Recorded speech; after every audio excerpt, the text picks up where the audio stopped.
these canyons for 6 million years.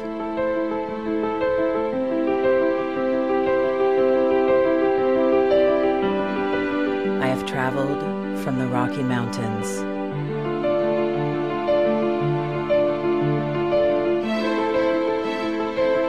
to the deserts, through scorching heat and freezing cold, from the land of the dinosaurs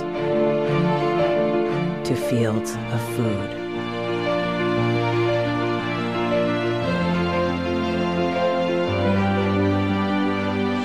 I lend my hand to 7 states, 2 countries, 9 national parks,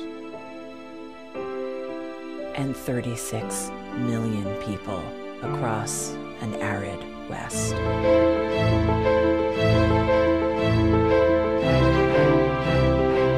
am not the strongest or the largest, but I am the hardest working.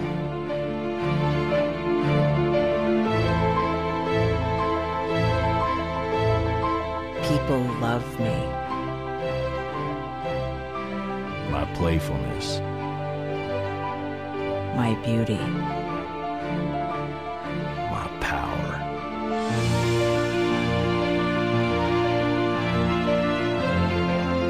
My life.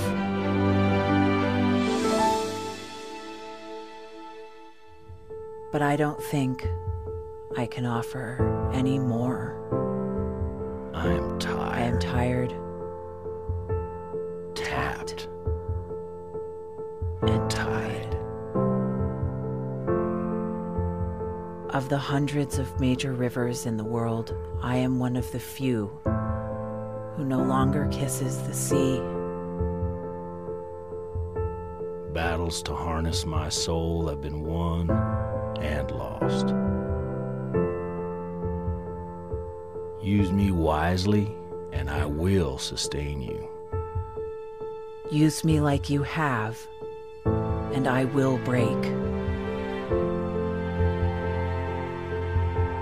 My name is is Red.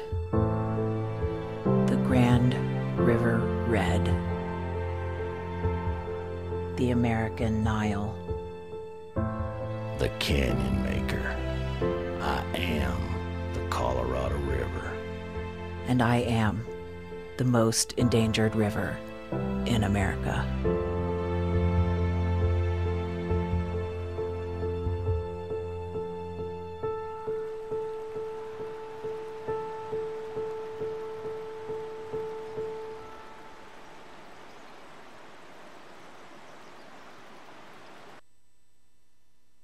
Two anti-government, self-described revolutionaries have shot up a pizza restaurant as well as a Walmart in Las Vegas.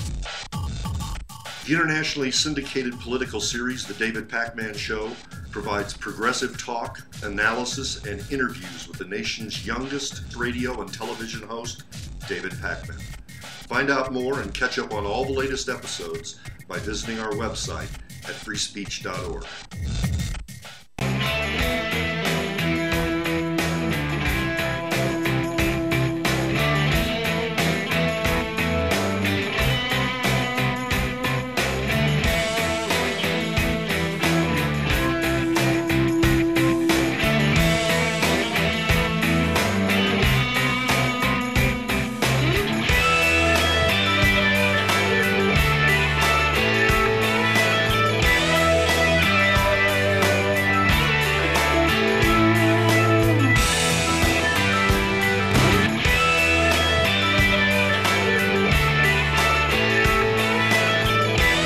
Hey, here we go, folks. It's Friday at last. It's here, Friday, the Friday you've been waiting for. The Friday of Labor Day weekend, this Friday, August 29. So good to see you today. Thank you for joining us. Here we come out to you on Free Speech TV and on TawkrTV, our worldwide video stream, Tawkr, T-A-W-K-R TV. Good to have you with us today. I know you're anxious to start the Labor Day weekend, but not yet because we have lots to talk about. First, Well, for those who expected President Obama to take some quick and swift action and strong action against ISIS forces inside of Syria, big disappointment yesterday. For those who expected the president to order some military action in the Ukraine, a big disappointment yesterday. Came into the briefing room late yesterday afternoon to tell us reporters that no need for military action in the Ukraine because he believes that these sanctions are hurting Russia and they will soon change their ways. And on Syria, he said flatly, admitted, we don't have a strategy yet. We're not ready to act yet because we do not have a strategy. Don't you think it's time that they got one? On another front, Roger Goodell, head of the NFL yesterday, made a very unusual statement. He stood up and did what no politician would do. He stood up and said, I was wrong. I was wrong only to suspend Ray Rice for 2 games after he assaulted his then fiancée, now his wife. Goodell said the new policy of the NFL will be for any sexual assault on the part of any player or anybody in the management of the NFL. First offense, suspended for 6 games. Second offense, out for at least a year, and no guarantee they will ever come back. All of that and more coming up on today's Bill Press Show. You can join the conversation by giving us a call at 866-55-PRESS. Good to have you on board. This is the Bill Press Show.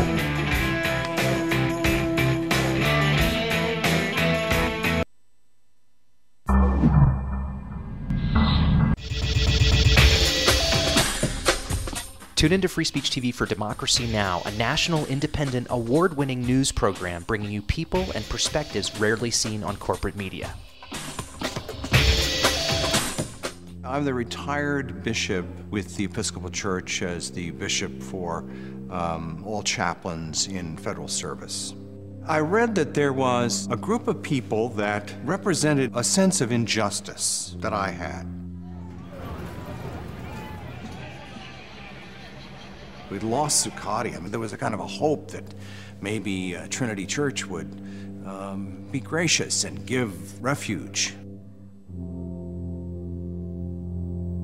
We picked this day where we would gather and demonstrate that Trinity was closing its ears to what was happening.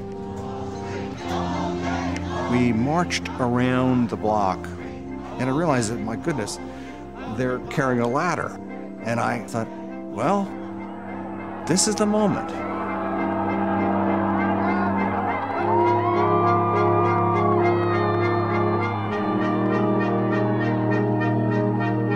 You could feel a spiritual presence. You could feel a certain something.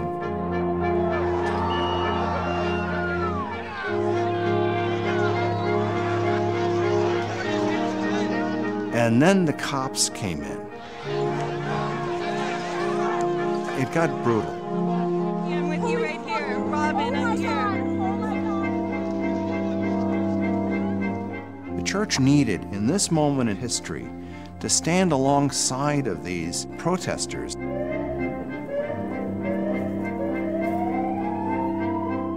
truth of Christ is found in the pews, is found in the institutional church, but it is also found in the streets. It's found in the honesty and the integrity, the insistence of people that you find in Occupy Wall Street.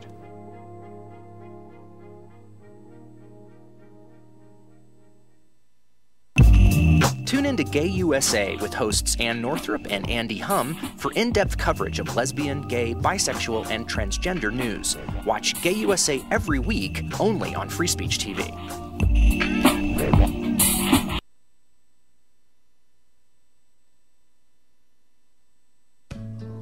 You wouldn't let money just blow out of your house. So when your AC or heater is on, make sure the doors, windows, and fireplace flue are shut tight.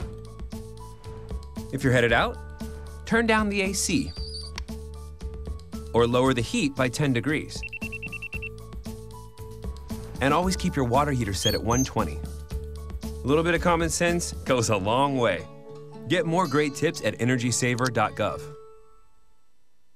So, I'm kind of new here, but I've noticed a trend. My human does this funny thing where she goes around and gets all my toys, and then she hides them in that basket by the door. But it's always the same basket, and it's always in the same place. And then she acts so surprised when I find them, but, she's putting them in the same basket. Again. It's like, hello, that's where you put it last time. You were the worst at hide and go seek.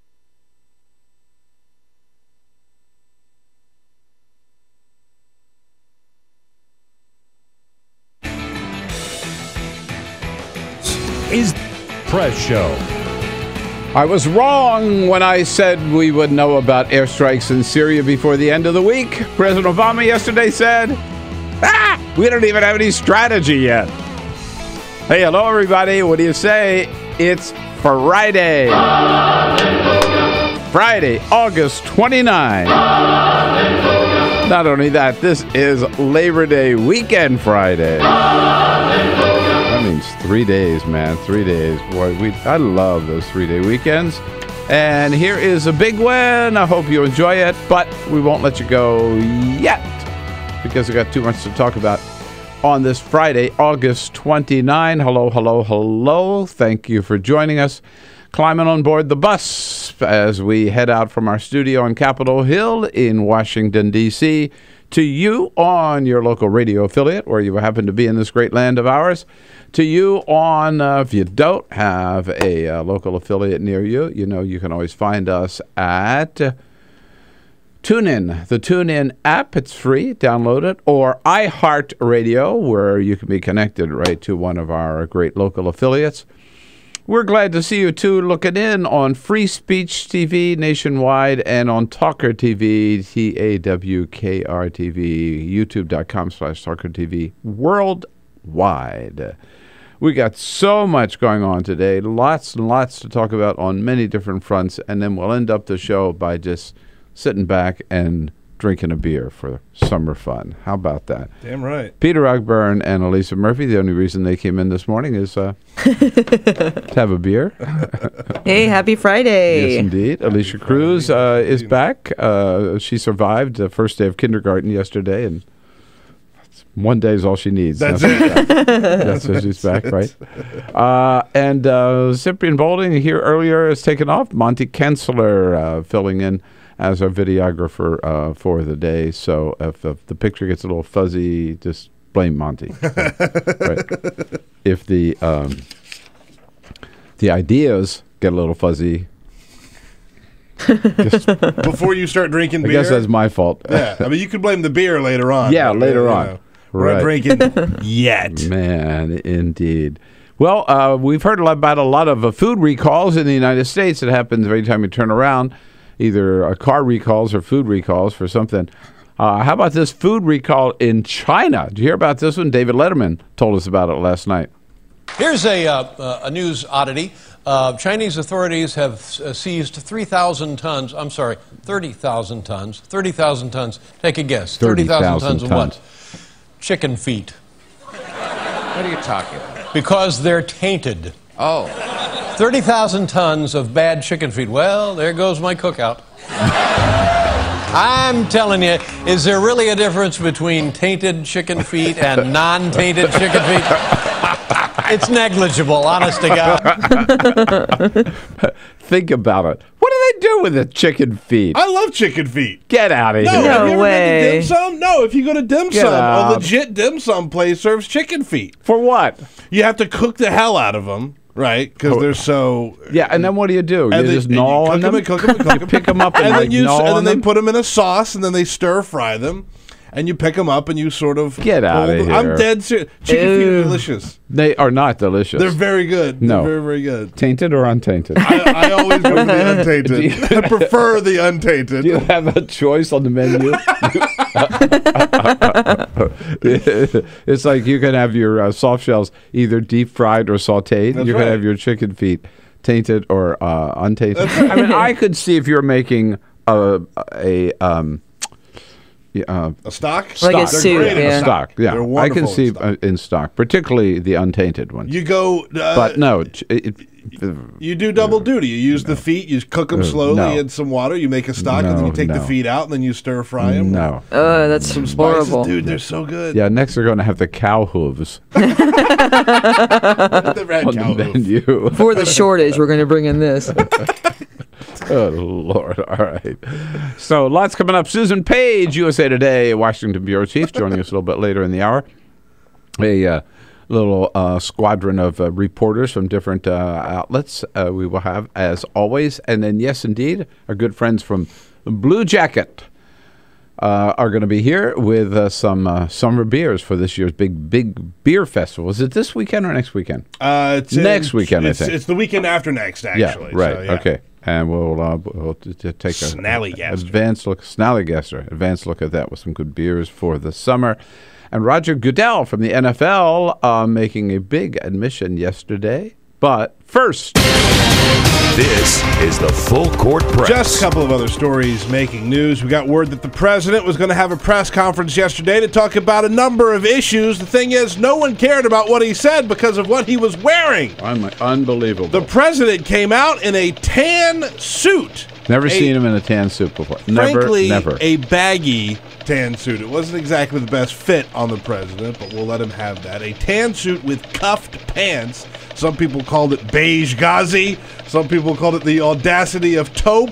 Oh, many different people had a lot of fun yeah. on Twitter. But the big sort of takeaway from it was, holy cow, they've never seen a president have a press conference wearing a beige suit like that. Now, there have been some photos. Not this president. Not this president. There have been some photos come up of Ronald Reagan, who frequently wore a beige suit. So we've seen a lot of pictures of that, but this is a first for the president.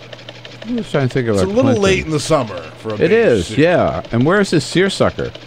If he had come out in seersucker, that would have been the end. That would have been too much for everybody. No, there were gasps when he came out in the beige suit. He did wear a tan suit like on Easter, I think, one year. To go to church, but not for press. It's totally an Easter suit, by the way. So I think Yeah. he wore it to church, but he's never come out and done a press conference wearing a tan suit like that. Well, the briefing's a holy place.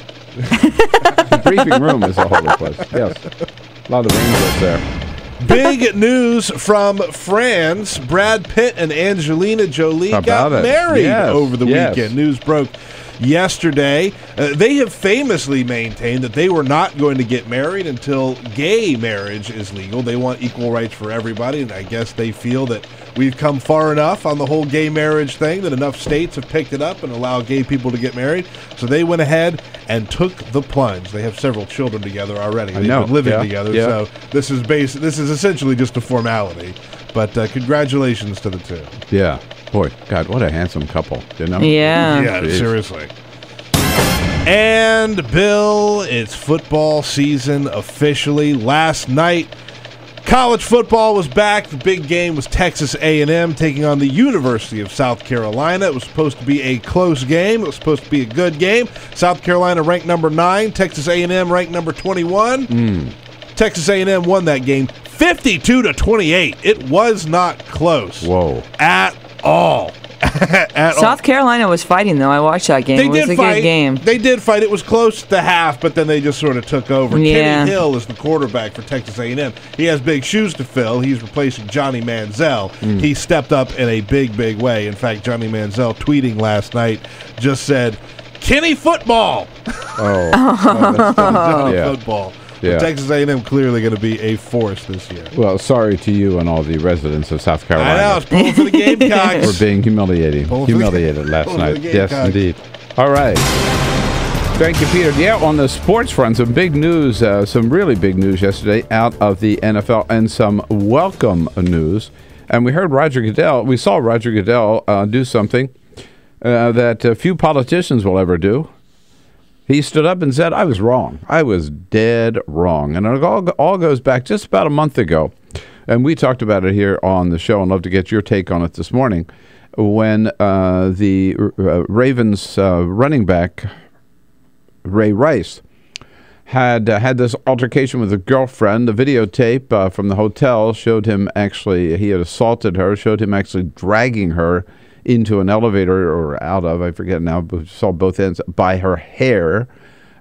He was obviously charged with sexual. Well, she didn't press any charges, did she? Mm-mm. No. Nope. But the video was released, and the NFL had to do something. And what did they do? They gave him a slap on the wrist with a two-game suspension for a clear case of sexual assault. This woman, by the way, is now his wife. And Roger Goodell got a lot of criticism for that. Slow to step up to the plate.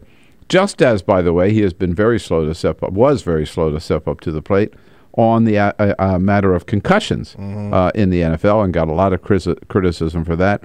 Well, yesterday, Goodell came out and said, when it comes to the Ray Rice case, he was dead wrong. He said in a statement, left no doubt about it. I'm going to read it to you, this paragraph. My disciplinary decision led the public to question our sincerity, our commitment, and whether we understood the toll that domestic violence inflicts on so many families. This is a letter he sent out to the team owners yesterday. He continues, quote, I take responsibility both for the decision and for ensuring that our actions in the future properly reflect our values. Here's the key part. I didn't get it right. Simply put, we have to do better, and we will. Good for him.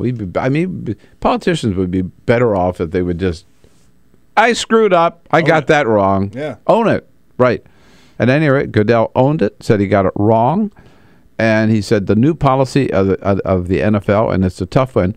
The first, so if you're guilty of any act of domestic abuse, sexual abuse, whether you're a player or a member of management, first offense is a 6-game suspension, and second offense, a 1-year suspension, at least 1 year, with no presumption or no guarantee that you will come back. You can petition at the end of the year to come back, but no guarantee. So it could be for life. Yeah, Goodell made it clear that He'd prefer if he had his way, Yeah. you wouldn't play in the NFL anymore. You would be done. Right.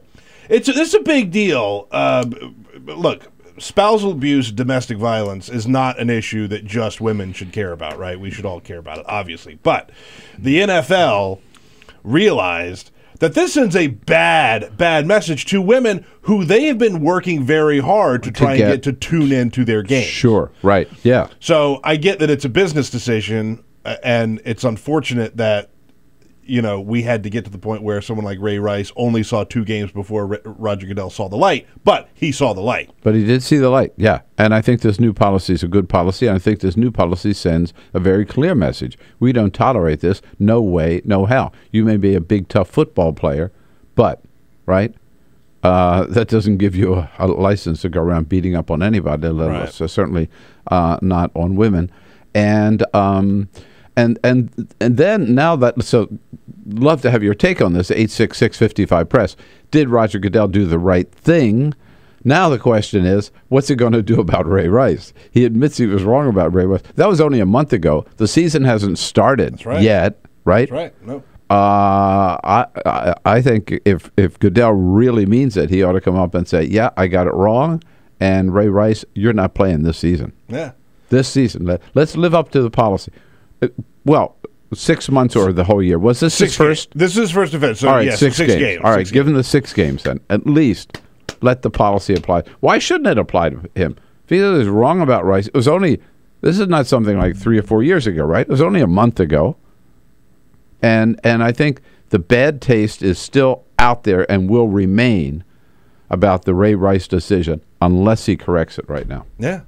Look, I like the Ravens, not Ray Rice. I like the Ravens. I want to see them do well. They're a local-ish team. But it would send a powerful, powerful message to just say, you know what? Yeah. Those 2 games under this new policy, that ain't going to cut it. I got it wrong, and there's no reason this new policy should not apply to Ray Rice because he's the trigger for the new policy. So let's just start with him.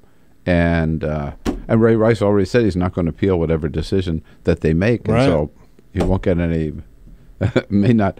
should not, according to Ray Rice himself, get any flack from that department. Roger Goodell says he was dead wrong. New policy in place. Should it apply retroactively to Ray Rice? 866-55-PRESS is our toll-free number. We start this. What a Friday. We start with football. We end up with beer. Whoa. It's more American than that. My kind of Friday. USA, USA, USA. This is the Bill Press Show.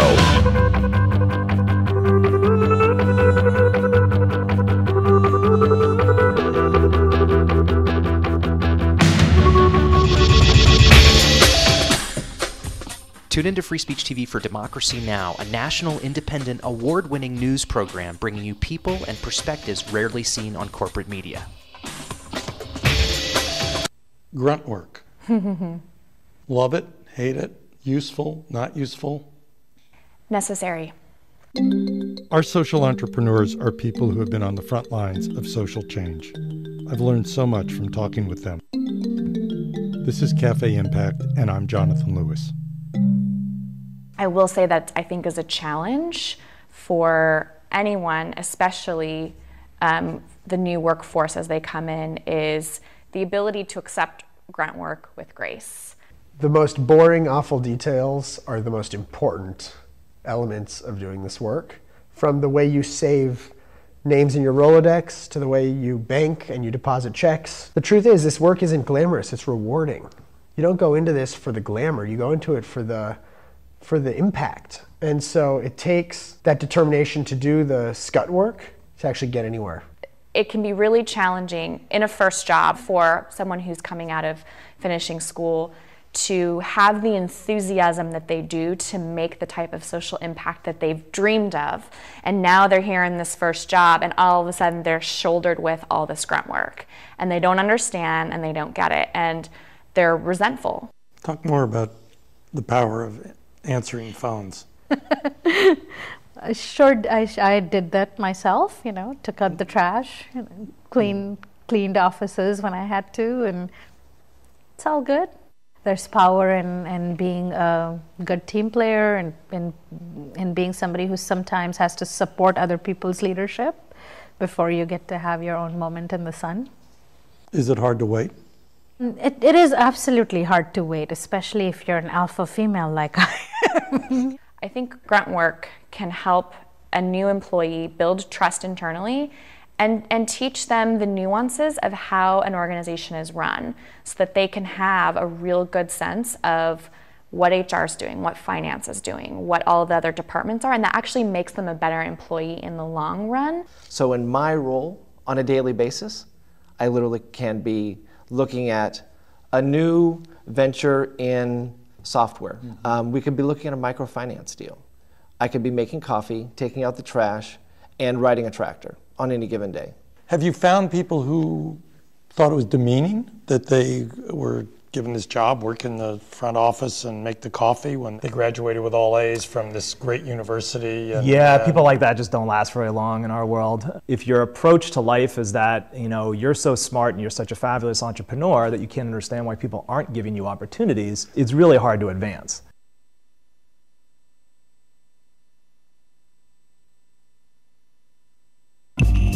Tune in to Gay USA with hosts Ann Northrup and Andy Hum for in-depth coverage of lesbian, gay, bisexual, and transgender news. Watch Gay USA every week, only on Free Speech TV.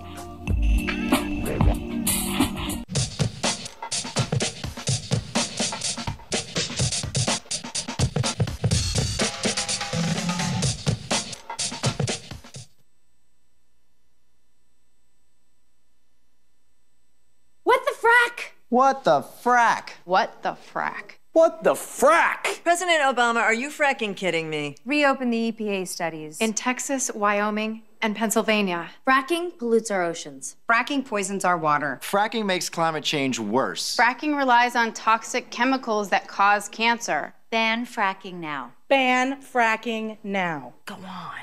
Ban it. Ban fracking now. Please.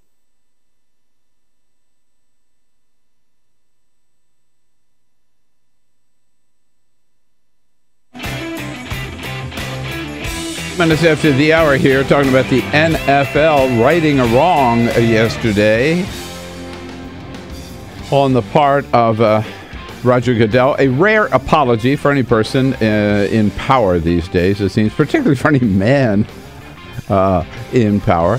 Roger Goodell writing the policy on domestic abuse, but not yet applying it to Ray Rice, should he?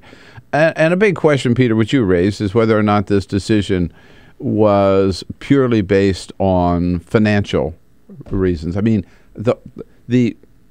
I think the very weak policy on change of policy on concussions was based on the fact that they had so many lawsuits. They were afraid of, losing so much money over those lawsuits. Right. But I think this was had financial basis too. As you point out, they've been courting female fans, and they were certainly turning them off with this old policy of looking the other way. Pretty early in the season, you're going to see the big breast cancer awareness games, right? Yeah, and you'll see a lot of football players wearing pink shoes and pink flags, and they make a big deal about it.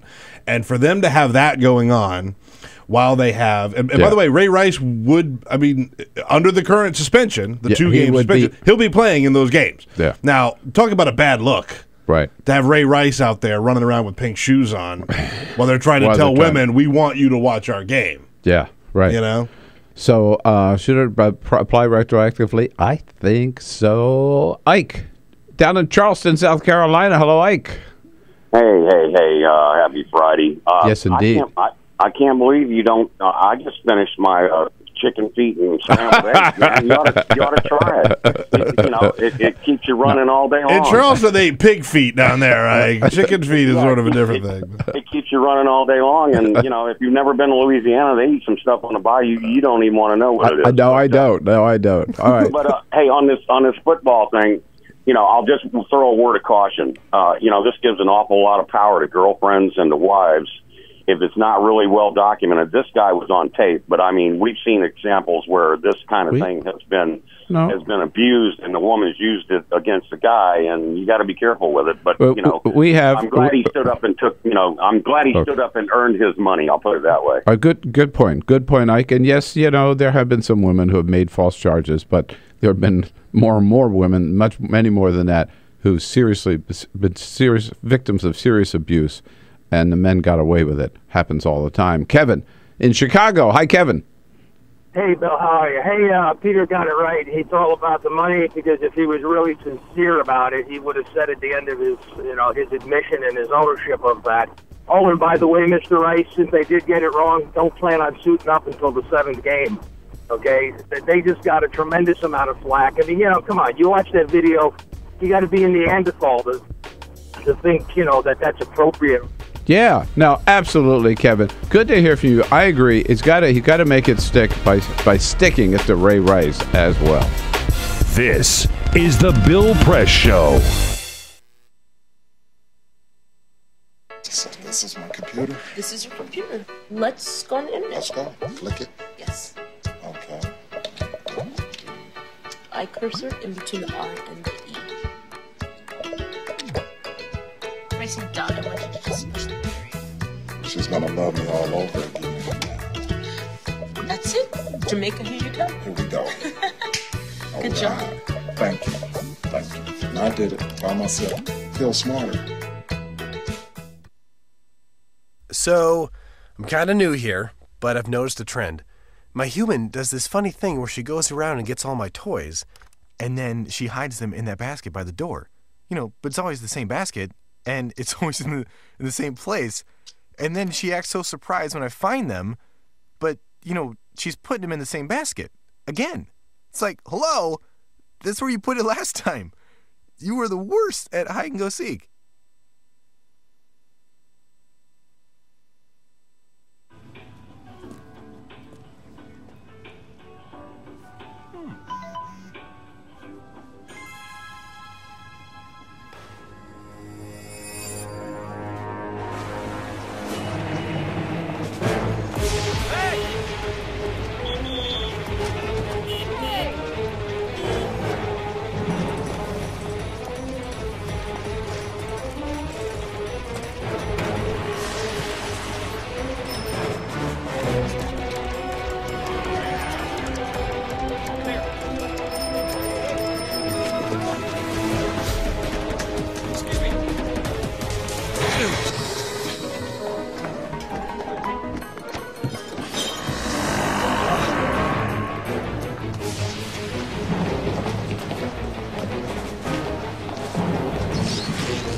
So, same time next week?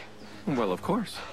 Put away a few bucks, feel like $1 million. For free tips to help you save, go to Feed the Pig.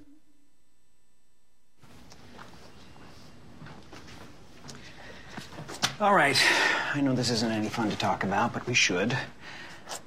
Okay. So who's going to do what? I'll pack the dead batteries. Great. I'll only put what I don't need into a duffel bag. Perfect. That's totally unhelpful. No problem. Meanwhile, I will try to comfort everyone by speaking in a calm voice. And I'll try to get the generator going without any gas. Oh, let's not forget the cell phones, which probably won't work. Right. And who is going to handle supplies? I can forget to do a list for us. Thanks, pal. Well, I think we couldn't be any less prepared. I'm proud of you guys. Talk to your kids about who to call, where to meet, what to pack. Visit ready.gov/kids for tips and information. Hey, thanks for stopping by. You know, I followed your character since the first episode. I'm a big fan. Big fan. Thank you. And listen, your storyline, it makes for incredible TV drama. Thing is, your drug use is very adult content. Too adult for the kids. So I'm gonna have to block you. Oh, man. Yeah. Well, have a good one. You're a nice lady.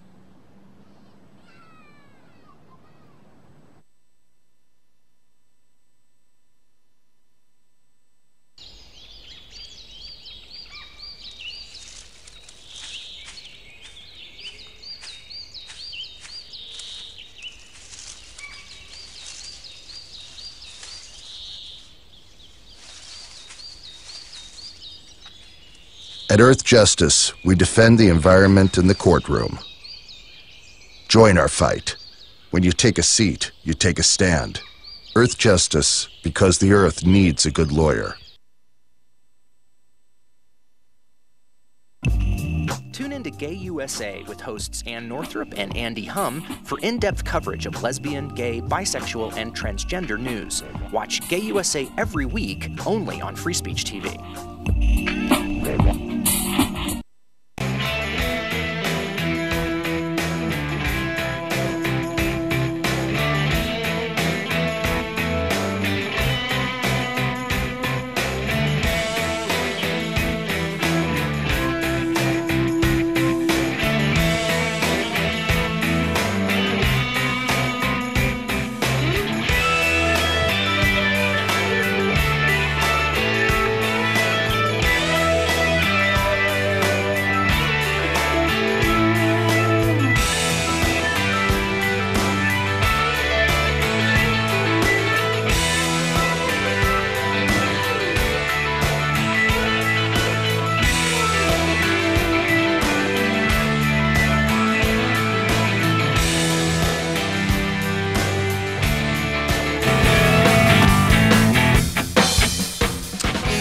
.34 minutes after the hour here on a Friday, August 29. Good to have you with us.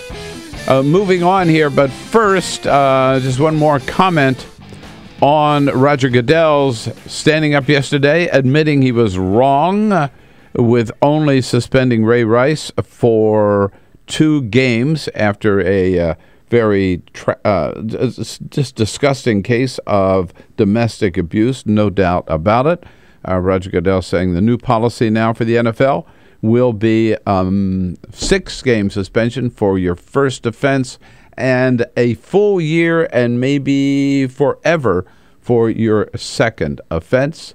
And now, should that apply retroactively to Ray Rice? That's what we've been talking about here. Before we move on, Chandler calling from out in the great Palm Springs, California. Man, Palm Springs, was it 115 this time of year, Chandler? Yes. Bill, I wanted to just tell you real quickly, my father was an All-American at Notre Dame in 1939, and he coached all over the country. He coached the 49ers, the San Francisco 49ers Whoa. in 1951, yeah. And I got to tell you, it's a sad to admit, but the football players got away with anything and everything they ever wanted to do. Anything. My father wasn't an abuser, but there were. I mean, it was very condoned. I'm sorry to say. Yeah, it is sad, and we've come a long way, right? Do you think? Well, yes. This gentleman. A bit of, an accolade for at least having the courage to say something. At least it's a step in the right direction. Yeah, good for you. Now, Chandler, tell us, how hot is it in Palm Springs? What's it expected to be today? 158 degrees. It feels like it anyway. Well, just no, but it's a little oppressive. But you know how beautiful it is out here. I know it's one of my favorite places in the world. Seriously, I know. We miss you. We miss you. Well, thank you, Chandler. I love it. I have to get back out to some Palm Springs. Haven't been there in probably a couple of years now, and all I got to say, Chandler, is stay right alongside the pool, and then just jump in every 10 minutes. I used to stay at a place called the Riviera there. They have a great pool, and I'd be right alongside of it. Nice. Even this early in the morning. Yeah, there you go. Or in my air-conditioned hotel room. Indeed. Yeah, well, the other big news yesterday, of course, let's not forget the President of the United States. It was a strange day at the White House yesterday. We had our briefing scheduled for 1 o'clock. And we all showed up as we do, take our seats, ready for the 1 o'clock briefing to start. They never start on time, but about 1:30 we were thinking, come on, this is Thursday afternoon, it's already 1:30. Well, 10 minutes to 2, we got word, the briefing has been postponed. Briefing's postponed until 4 o'clock. We have to leave, come back, the whole thing, and then right away the speculation started. Something's going on. This feels like maybe President Obama will be coming out. So about 3:30, we get word that there's an update. The president himself is going to come out at 4 o'clock, and the briefing will start after he leaves at 4:10. And the president, the first big surprise was for the president. The door opened. The president walks out in as Peter mentioned a little bit earlier, in a summer suit, a tan summer suit. It was like heart attack time. What? We're so used to seeing him in a dark color. So there he is. The end of August, he finally shows up in the summer suit. A little late in the season. Yeah, anyhow. And then the president, the other surprise was people expected, and I've been saying we were going to hear about those airstrikes in Syria by the end of the week.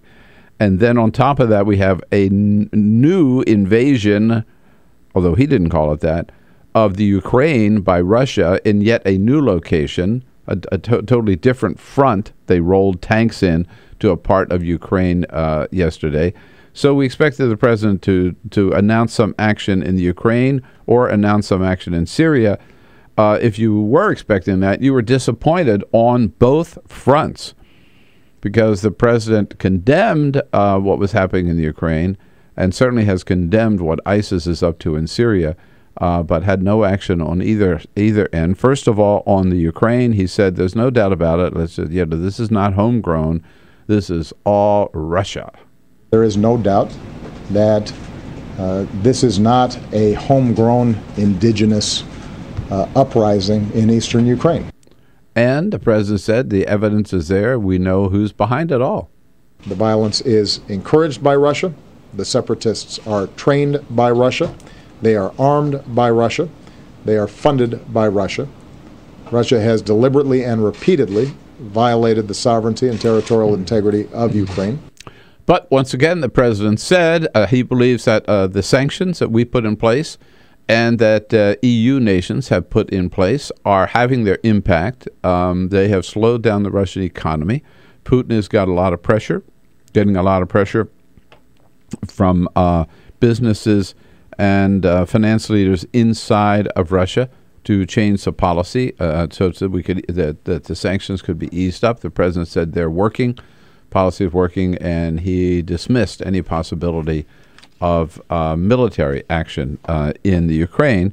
And then shifting to Syria, the president, remember, ISIS, which we're going to continue to call it, even though he calls it ISIL, everybody else calls it ISIS, that they are located in both Syria and Iraq, and we have already begun and will continue airstrikes against ISIS targets in Iraq. The president, first of all, saying yesterday, he is confident he has authority to do that, and confident with the authority to even expand into Syria. But if he does so, he would consult Congress and make Congress part of the decision-making.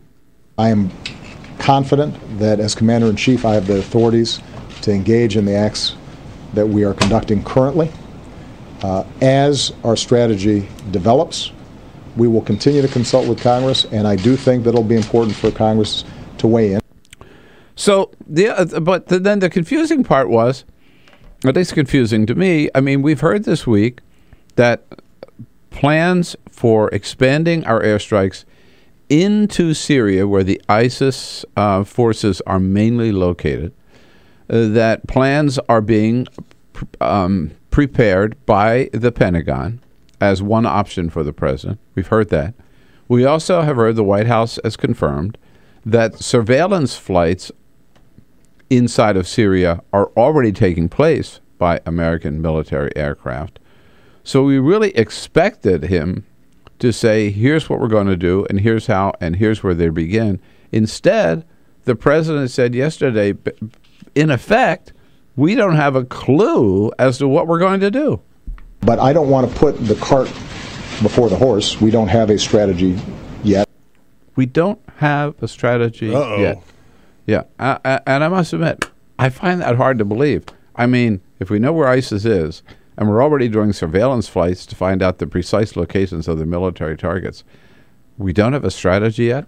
I don't know what you think about it. My questions about that are, why don't we have a strategy yet? I mean, we've known about ISIS for a long time. We're bombing them in Iraq, and we don't have a strategy for the rest of ISIS in Syria, and we really think we can.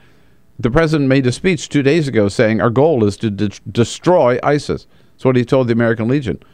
And now he says we don't have a strategy yet. So, number one, why don't we have a strategy yet? And number two, if you don't have a strategy, do you go on national television? Do you go before the entire world as a leader of the United States of America and stand up and say, we don't have a strategy yet? I don't think so. I don't think they thought that one through. Yeah, what was the point? I didn't take much away from that. It's almost as if Obama stood up and says, I don't know what the hell I'm doing. I hope not. Susan Page, I'm sure she'll have her comments on that. Washington Bureau Chief of USA Today, coming up next on The Bill Press Show. This is The Bill Press Show.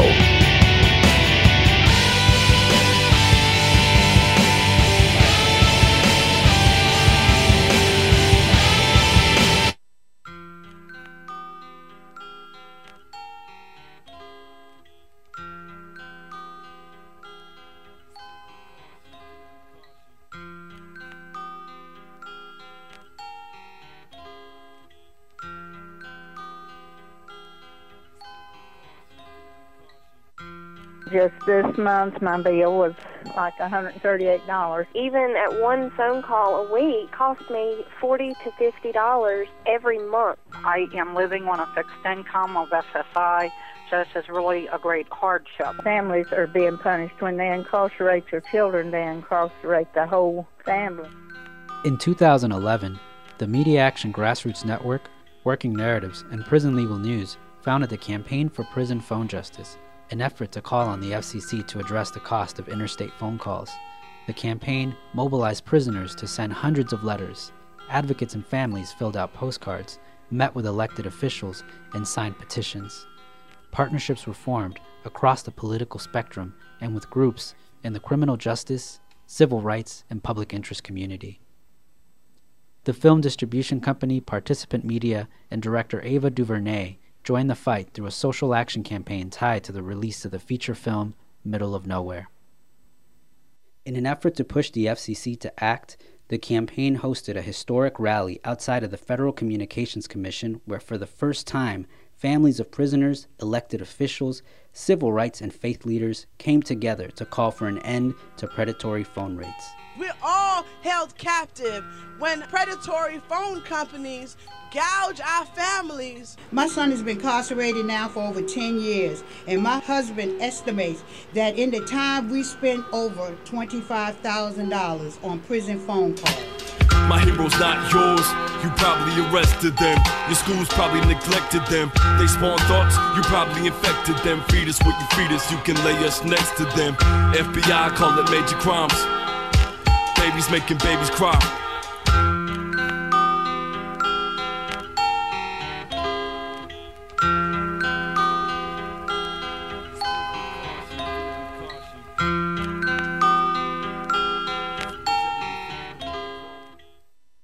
Two anti-government, self-described revolutionaries have shot up a pizza restaurant as well as a Walmart in Las Vegas.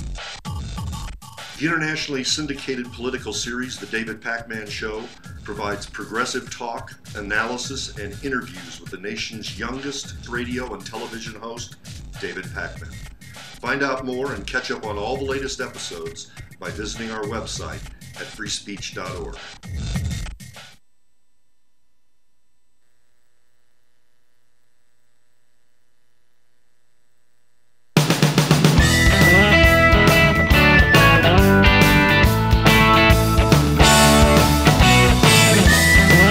Seen on Free Speech TV and online on TawkrTV. This is the Bill Press Show.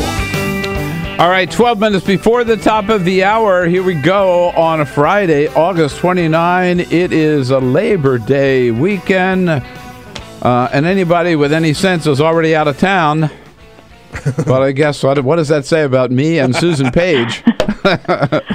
We're still here. Susan Page, Washington Bureau Chief for USA Today. We love our work, Bill. That's all there is to it. That's what it is. And see, heading for the beach, Susan? I'm heading for the beach later today. Great. When traffic gets really bad, that's when I decided to hit the road. You like that backup for the Bay Bridge, right? Yeah, that's great. Mm-hmm, yeah. I've seen it up back all the way to that red, white, and blue place just outside Annapolis, and that's a long haul, man, I'll tell you. So have you been to Just Hooked yet? I have. It's great. Isn't it great? Yeah. This is a restaurant that Bill recommended to me in the Delaware Shore. On the Delaware Shore, just one block from where my dad's house used to be, right there on the bay in Fenwick Island. So I'm glad you like it. That's great. So, it's nice. Now, Susan, we heard something that I don't remember ever hearing before from any American president yesterday. I want to play a quick clip of President Obama yesterday afternoon in the briefing room. But I don't want to put the cart before the horse. We don't have a strategy yet. We don't have a strategy yet. You can only imagine what the senior White House aides were thinking as they heard these words come out of the president's they had to be stunned. And very quickly you saw Josh Earnest out on the south lawn, out on the north lawn, doing interviews, trying to explain what the president really meant. But he was just talking about Syria. Yeah, he wasn't talking about but overall. But yesterday morning, John McCain was on television saying the problem is the president doesn't have a strategy over there. And we have in today's paper, a new USA Today Pew Research Center poll that goes very much to this point. We found that a majority of Americans say the president is not tough enough when it comes to handling foreign policy. And these are not just the standard critics that object to everything President Obama does. This includes a third of Democrats, 40% of African Americans, more than half of women. These are some of his strongest allies saying they do not think he has an approach to foreign policy that they trust. And this is that. So you said 40%. What is it? 54%? A majority of Americans say President Obama is not tough enough, and that's a turnaround. We asked this question in June of 2009, just a couple months after he had taken office, and then a majority of Americans said that his approach was about right. So Americans have questions about his leadership when it comes to foreign policy and national security. And I guess there's a fine line, perhaps, between you don't want somebody who's as president, who's going to, just shoot from the hip, right? Rush in, without good deliberation and good plans and hearing from all sides and everything, and then making the correct decision. Weighing that very carefully. Well, on the other hand, you don't want somebody who drags it out too long. Yeah, right? And we do in this survey, we found that people really feel like it's increasingly a dangerous world, and we've seen this really interesting shift. And the question is, will this continue? Is this the start of a turning point? After the wars in Iraq and Afghanistan, Americans were pretty sour on military action and the consequences.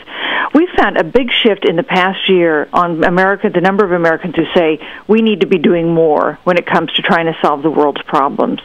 There was a 34 percentage point gap last year between people who said we're doing too much compared to we're doing too little. That's narrowed now to just 8 percentage points. So very narrowly, Americans say we're doing too much, but about a third of Americans now say we are not doing enough on the world stage. And it doesn't mean necessarily people want another war, right? As they want some tough action, I guess. Huh? And they want the sense, I think, that America is leading in the world. And I think one thing that we found when we did callbacks to the people that we surveyed were they feel like when the United States is less engaged, things go worse. That bad things happen around the world if the United States is not involved. I mean, this is the debate we've been having since George Washington, right? Sure. Foreign entanglements. But there's clearly a balance that I think Americans want to have, and I think many Americans now are worried that we haven't quite struck the right balance. Now, I want to I'll come back to a statement yesterday. This week in our briefings at the White House, we heard from Josh Earnest that, yes, the Pentagon is planning for all contingencies, so of course they're drawing up plans for possible airstrikes inside of Syria. No decision made yet, but they're drawing up those plans. Then we hear, and it's confirmed, that the White House, the United States is now conducting surveillance flights over Syria for possible airstrikes, finding out exactly where that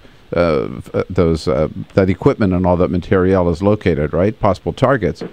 And it looks like we're really leading toward a decision, and then the president comes out and says, we don't have any strategy before he meets with his national security team. Why? Why do that? I agree. I think it's mystifying. And you know what it reminded me of, Bill? It reminded me of almost exactly a year ago. A year ago Sunday was that President's comments in the Rose Garden when, after John Kerry had laid out the case for bombing Syrian government targets, right, the president came out and said, well, I think I'll go to Congress and ask for permission first. And that was an enormously controversial statement. It rattled leaders around the world. And I thought we had a little bit of that yesterday because Samantha Powers was out there giving this very powerful speech on Russia at the UN, and he did not back her up. He took a much more measured approach. No, absolutely. It was almost as if saying, I know I've got the authority, but I'm not going to use it. And I don't know. I guess we'd have to, maybe he didn't really think that through before he said it. I feel pretty confident they did not rehearse the line, we don't have a strategy yet. I'm pretty confident. You don't think they rehearsed that one? All right, okay. All right, Susan, have a great weekend. Enjoy the beach. I'm jealous. I'll enjoy just talking. Happy Labor Day. All right, happy Labor Day. See you. Talk to you soon. This is the Bill Press Show.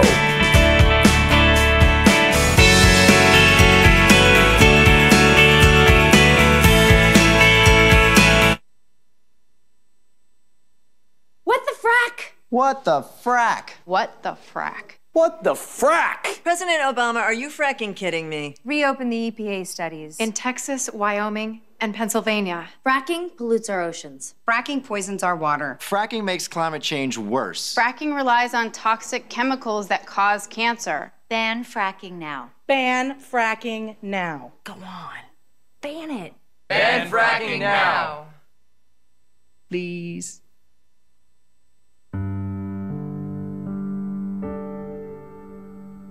A few years ago, plastic bag waste in our city came to a tipping point. It was clear we had a bag problem. My department was tasked to reduce plastic bag consumption. We needed to come up with ways to change human behavior. So we asked ourselves, Would you like it back? What do people really hate? Yep. Getting punched in the stomach. Preliminary studies showed that the consequences weren't severe enough to warrant behavioral change. Actually, can I get that double bagged? So we thought, what do people hate more than getting punched in the stomach? kissing Helga. Hey, big boy. People didn't find her so offensive after all, so we had to get creative. How many bags? Okay, now, pour this ice water down your pants. We tried everything.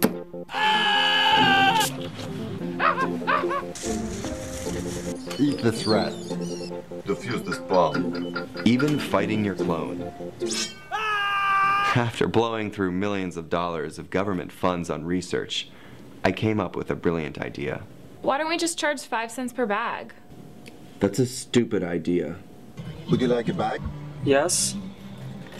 5 cents a bag. 5 cents? 5 cents? Do I still have the option of getting punched? Honestly, I don't know how everyone else missed it. Why don't you just get a reusable bag?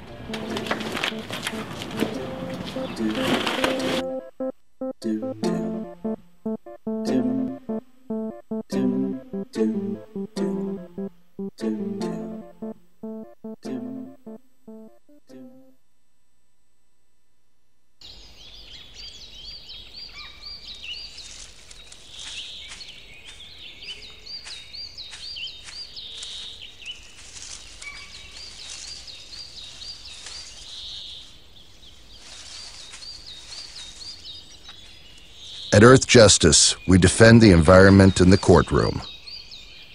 Join our fight. When you take a seat, you take a stand. Earth Justice, because the Earth needs a good lawyer.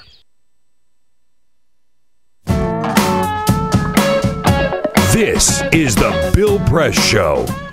In the next hour, Alexandra Jaffe from The Hill joins us top of the hour. Peter? We're tweeting at BP Show, where we got a couple of comments on the president's presser yesterday and his failure to have a plan. Kristen says maybe the plan is to not announce the plan out loud for once. I don't know why we would give them a heads up as to our plans. Also, Mary says the media needs to chill out. We should be reminded that President Obama ordered Osama bin Laden killed while he was at the Correspondent's dinner. Okay. Yeah. And he did the right thing. I mean, that was one of the great achievements of his presidency, for sure.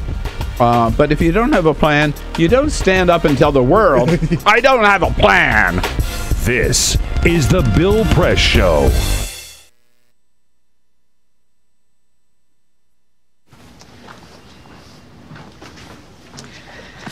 All right. I know this isn't any fun to talk about, but we should. Okay, so who's going to do what? I'll pack the dead batteries. Great. I'll only put what I don't need into a duffel bag. Perfect. That's totally unhelpful. No problem. Meanwhile, I will try to comfort everyone by speaking in a calm voice. And I'll try to get the generator going without any gas. Oh, let's not forget the cell phones, which probably won't work. Right. And who is going to handle supplies? I can forget to do a list for us. Thanks, pal. Well, I think we couldn't be any less prepared. I'm proud of you guys. Talk to your kids about who to call, where to meet, what to pack. Visit ready.gov/kids for tips and information.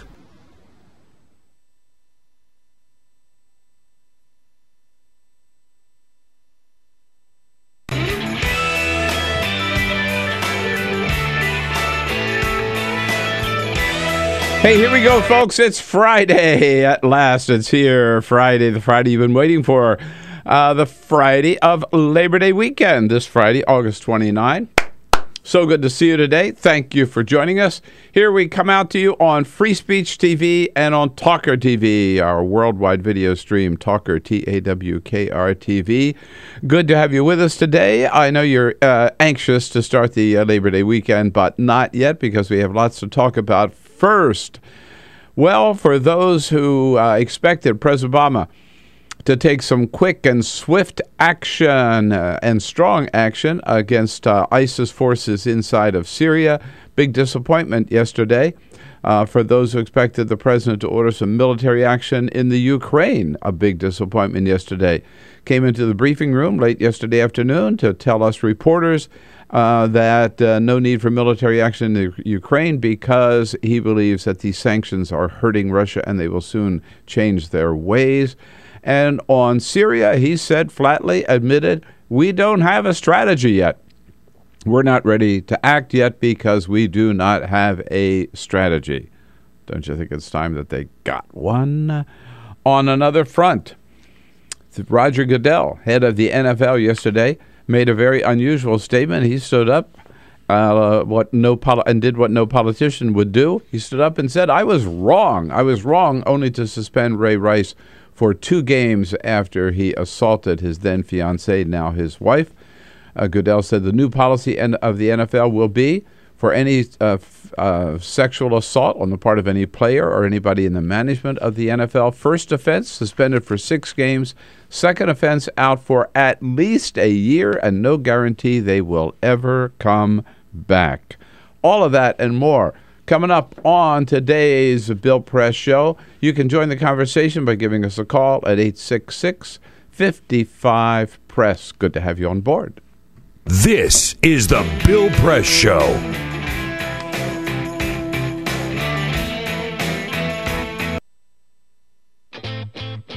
What gets you into college? Good SAT scores? High GPA? Lots of extracurriculars? Sure, but what you really need is money. If you don't have the cash, you'll need a loan. And we mean huge student loans because the cost of college has risen 1,000% in the last 30 years. This means big money for the banks that collect fees and interest. Now, millions of young people are starting their adult lives with an average of $29,000 of loans on their backs. Altogether, we're talking $1.2 trillion in student debt. And more people are finding it impossible to pay them back. Welcome to the student debt crisis. The increasing demand for higher education and cuts to state funding gave colleges a huge incentive to keep inflating prices. I graduated about a year ago, currently in $35,000 of debt. I am in debt about like $25,000. I owe $23,000. I owe over $50,000 in student loans. 38.8 million Americans owe money on a student loan. And the biggest names in banking are making huge profits off the booming student loan industry. Sallie Mae, the largest provider of private student loans, made $949 million last year. They only give you about 6 months to look for a job. You have to start paying back the loan. It's very pressuring, especially nowadays. It's very hard to find a job. Over half of the students graduating in 2012 could not find a decent paying job. They either had low-wage jobs or unpaid internships or were unemployed altogether. So you can't make the payments. You start incurring late fees, which makes the loan even harder to pay off. And it stays with you for years, even decades. Right now, a third of the people who started repaying their loans are delinquent or in default. That's 13.7 million people, more than the populations of Chicago, New York, and San Francisco combined. Worse, it's not just the borrowers who are in trouble. Many loans require co-signers. So if the student is unable to pay, that co-signer, a father, a mother, or a grandparent, is now on the hook. Even a grandparent's Social Security benefits can be garnished to pay the loan. We should have an answer to this. If you get really behind in your car payment or your credit cards, you can file for bankruptcy. But Congress has made it nearly impossible to discharge student loans through bankruptcy. Big institutions make big profits while students try to make ends meet under crushing debt. Is this how we want our education system to work? The whole point of going to college is to get the career you want, but lately that's been discouraged because no one can afford school. You get a job just to pay off your student loans. We need higher education, not higher debt. Sign up to end the student debt crisis at higherednotdebt.org.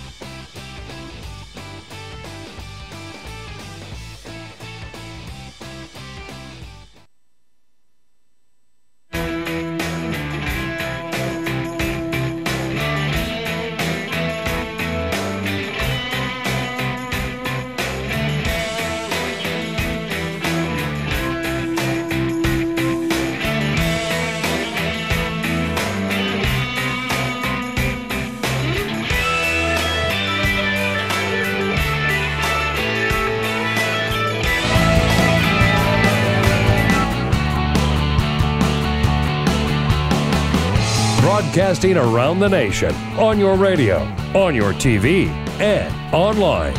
This is The Bill Press Show. Okay, I was wrong when I said we would hear an announcement about airstrikes in Syria by the end of the week. In fact, the president said yesterday he doesn't have a clue what they're going to do. Hello, everybody. What do you say? Is that good or bad? It is Friday, August 29. Great to see you today. The Bill Press Show coming out to you live from our nation's capital this Friday on your local progressive talk radio station. Good to have you with us. And on Free Speech TV. Good to see you as well. Worldwide, we're with you on our video stream at TawkrTV, youtube.com/TawkrTV, TAWKRTV. Whether you're listening or watching, welcome to the program. And welcome to the Labor Day weekend. Not quite yet. Got another couple hours to go before we let you go with lots to talk about. But this is the weekend we've all been looking forward to. End of the summer, celebrated in style, and hope you're able to enjoy it to the fullest. Speak for yourself, man. I already started celebrating. Oh, you have? Yeah. I'm on vacation right now. Like it or not. Cool it, dude. A couple of hours ago here. Peter Veryan, there he is, speaking up before he's called on. No doubt about it. We're out of control here. Yeah. As always. Alicia Murphy as well on the team. Hey, happy Friday. Alicia Cruz here today, back today, taking your phone calls at 866-55-PRESS. Don't forget to join the program anytime.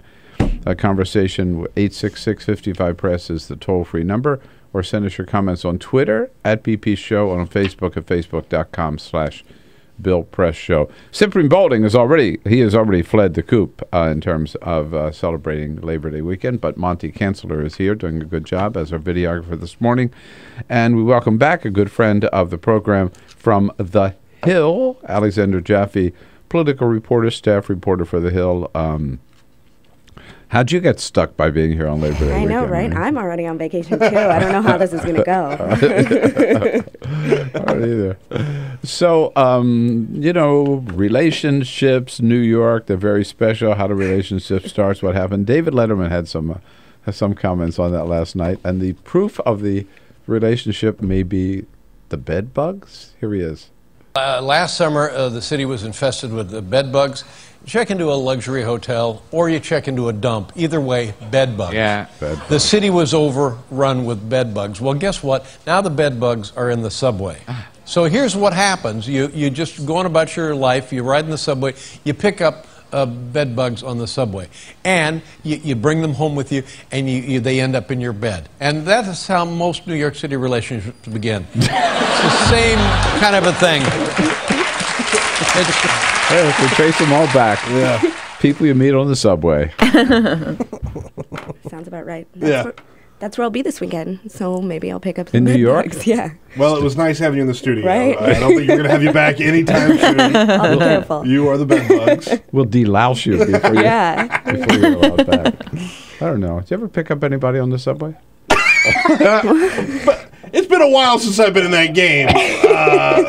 But you got to have some pretty serious swagger to pick somebody up on the subway. I know. I was just thinking. I don't think I know anybody who's ever met anybody online. Everybody. What's an opening line when you meet somebody on a New York subway? Hey, is that your bottle of urine over there, or somebody else's? Or maybe they're just not admitting it. That's not the kind of thing you want to admit. Yeah, right. What's better ground though, the metro or the subway? This is my stop. Metro's way cleaner. The metro is way cleaner than the New York City subway. Yeah. Does that make it better? I'm not saying it necessarily makes it better, but if I'm going to pick up a bed bug or a social disease, Let's have some cushion. I think you probably got a better chance of picking that up in New York. Okay. Let's get back on track here. Again, Alexandra Jaffe here with us at the top of the hour. Luke Johnson from Radio Free Europe will be joining us to talk about Ukraine at the half hour.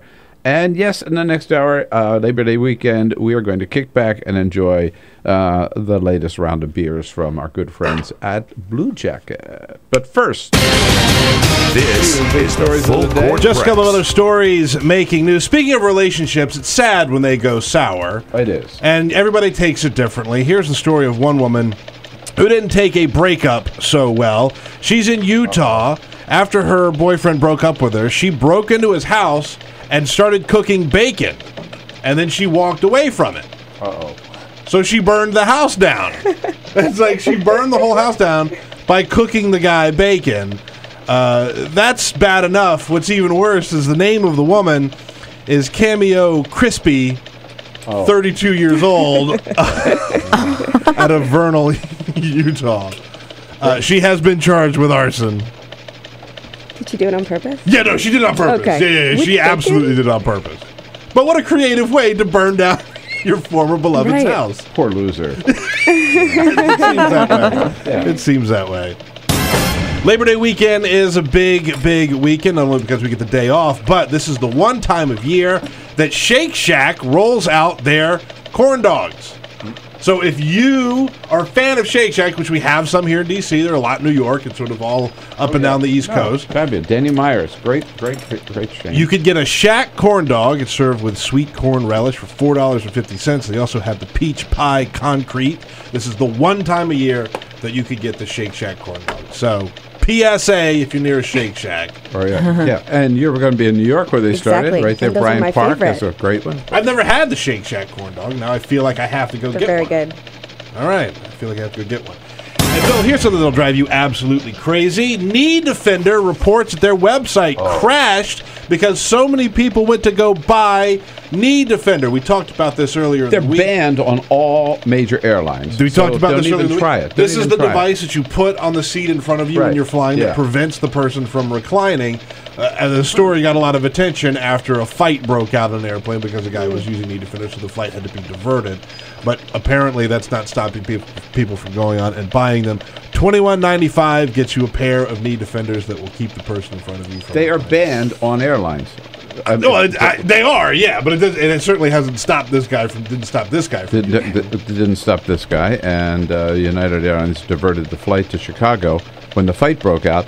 I got to tell you, I'm all for that woman that threw a cup of water on him. Yeah. You know, he had no right to do that. That's just rude. Those are rude. It's rude to prevent your seat from reclining. Exactly. Too. Yeah, absolutely. So, all right, Alexandra, you've been covering a lot of stories lately, but I want to start with this report this week. This was a Republican Party Republican organization report on how the Republican Party's being perceived by women. Right. Not so well, right? Right. And it's particularly problematic because it's a year and a half after they did this postmortem report where they sort of assessed this problem that they have, and it showed that they still are in sort of deep waters with women.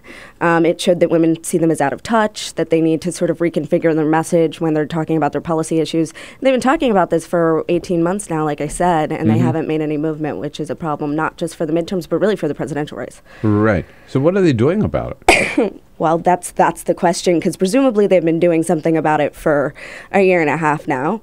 But they haven't changed their policy when it comes to contraception, when it comes to abortion, when it comes to equal pay. Right. You go down the list. I mean, they vote against all this stuff. They lead the opposition to all of this. Then they really expect women to ignore it and support them? Well, that's what Democrats have been saying. You know, you can change the way you tell things to women. You can change the way you talk about the issues, but if you don't change your positions, it doesn't matter. So I think that this poll is probably going to be a wake-up call to show them that they do need to do something differently. I mean, they've recruited a lot of strong women candidates. They have been speaking specifically to women and doing sort of women-centric events, but clearly that's not enough. So there may be some reconfiguring. Is this something that Democrats can or are using in 2014 in these races? Universally. I mean, yeah, women are going to be kind of one of the key voting blocks that if Democrats can keep the Senate, they need to turn them out. The problem is, how do you get them to go to the polls? Because the gender gap, there's no indication that it's really narrowed for Republicans, but getting them excited about the election is sort of the Democrats' biggest challenge this time around. The Democratic leader, Nancy Pelosi, had a a meeting or a conference call with Democratic women members of the House yesterday, and then talking to reporters about zeroing in on this issue. She made the point about better women do, the better the country does. It is a statement of fact. Our country will succeed economically and in every way the more women succeed. Yeah, which I think it is a fact, right? And we've seen that across the board, whether it's in the boardrooms and as CEOs, or whether in the Senate or in the House, or in police forces and fire forces and everywhere, all the way around. Right, so. And the key point there is that the sort of Democratic slate of policies that they're pushing, they've been able to argue very effectively. Sort of boost women too, minimum wage, yes. Fair pay. Those are all policies that are also very women-centric, female-centric. So with Republicans, it's a little bit tougher for them to argue that their policies, or at least they've had trouble arguing that their policies support women in the same way. Yeah, I mean, it's coming back to just those who support the idea. I mean, who oppose making contraception part of a basic health policy for any employee, and then they say we're the party that values women. Well, hard to square. Exactly, and it's interesting because it's such a weird cycle for Republicans that there's no real sort of encouragement more broadly for the party to pursue pro-women policies because the specific states they're playing in, it's not really an issue necessarily. Right.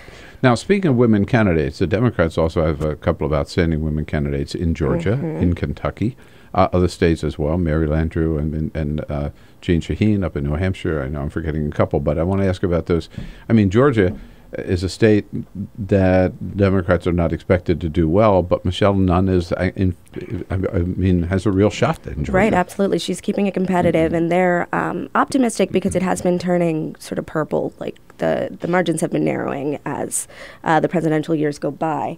And she put out a really effective ad this week that I think is probably going to cause some movement in the polls, honestly, that sort of hammered her opponent. He's a businessman, as a Mitt Romney type. It was trying to sort of vilify his business background. It featured a business that he was CEO of that went bankrupt, and a bunch of former workers talking about how he left them in the lurch. And it was very powerful, and I think if she keeps hammering this message, we may see things continue to shift sort of in Democrats' favor, but it's a tough state. And first of all, she's they call a legacy candidate. Her father, Sam Nunn, very well respected by both Republicans and Democrats, a former senator of Georgia. And she was head of the Points of Light Foundation, which was founded by George H.W. Bush. Right. So she's got a reputation and a history of working with leading Republicans in an important cause like this. Yeah, absolutely. But she's swimming up the tide, like most Democrats. Sure, in Georgia, and so is Allison Lundergan Grimes in Kentucky. But at the same time, she's keeping that one competitive, too. She is, except McConnell has broken ahead in a couple of recent polls. So I think that we saw some tightening as folks tune into that race. She has been facing, her campaign bus has been sort of a center of a little bit of a negative attention because it's owned by her father's company. And he may be renting it to her for a rate that's a little bit lower than sort of market rate, which would be an inappropriate contribution. So that's been in the news, but then of course McConnell has been with his shutdown threat. Yeah. And with the Koch recording that came out this week. The Koch brothers said. There's a lot of, fuel for fire on either side, really. And Jean Shaheen in New Hampshire, up against Scott Brown. Are the people of New Hampshire really going to fall for this interloper from Massachusetts who wants to get back in the Senate, so we'll take on another woman? Yeah, I'm not convinced. They are convinced, and actually there was a poll out that showed it tightening pretty considerably. I think they're within 2 points now. Scott Brown within 2 points exactly. of Shaheen. So I mean, he's got a primary to make it through. There's every indication he will, but at the end of the day, I mean, Democrats are going to put a lot of fire on him, and I mean, one of the challenges he faces, he's not that popular anymore, and that was one of his main advantages in Massachusetts. In New Hampshire, they're still a little bit skeptical. So we'll see if he can kind of right that ship. Yeah, he's not the new kid, the new rock star with all the excitement about the red pickup truck the first time around. Right, exactly. He still drives his pickup truck around, though. It was in an ad. Got a few miles on it right now. I'm sure by now. Exactly. We're talking women's issues particularly and how they impact the political agenda with Alexandra Jaffe from The Hill. And when we come back, Senator Kirsten Gillibrand with a new book out and some pretty shocking comments from Democratic senators about her weight. Anybody else experience that? We'll get into that with Alexandra when we come back at 866-55-PRESS. You know the toll-free number. This is the Bill Press Show.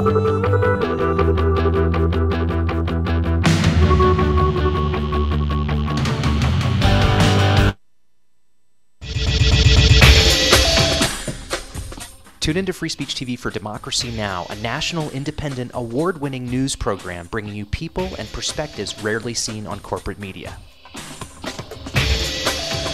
Grunt work. Love it, hate it, useful, not useful? Necessary. Our social entrepreneurs are people who have been on the front lines of social change. I've learned so much from talking with them. This is Cafe Impact, and I'm Jonathan Lewis. I will say that I think is a challenge for anyone, especially the new workforce as they come in, is the ability to accept grunt work with grace. The most boring, awful details are the most important elements of doing this work. From the way you save names in your Rolodex to the way you bank and you deposit checks. The truth is, this work isn't glamorous, it's rewarding. You don't go into this for the glamour, you go into it for the impact. And so it takes that determination to do the scut work to actually get anywhere. It can be really challenging in a first job for someone who's coming out of finishing school to have the enthusiasm that they do to make the type of social impact that they've dreamed of. And now they're here in this first job and all of a sudden they're shouldered with all this grunt work. And they don't understand and they don't get it and they're resentful. Talk more about the power of answering phones. Sure, I did that myself, took out the trash, cleaned offices when I had to, and it's all good. There's power in being a good team player and in being somebody who sometimes has to support other people's leadership before you get to have your own moment in the sun. Is it hard to wait? It is absolutely hard to wait, especially if you're an alpha female like I am. I think grunt work can help a new employee build trust internally and teach them the nuances of how an organization is run so that they can have a real good sense of what HR is doing, what finance is doing, what all the other departments are, and that actually makes them a better employee in the long run. So in my role on a daily basis, I literally can be looking at a new venture in software. We could be looking at a microfinance deal. I could be making coffee, taking out the trash, and riding a tractor on any given day. Have you found people who thought it was demeaning that they were given this job, work in the front office and make the coffee when they graduated with all A's from this great university? And, yeah, people like that just don't last very long in our world. If your approach to life is that, you're so smart and you're such a fabulous entrepreneur that you can't understand why people aren't giving you opportunities, it's really hard to advance.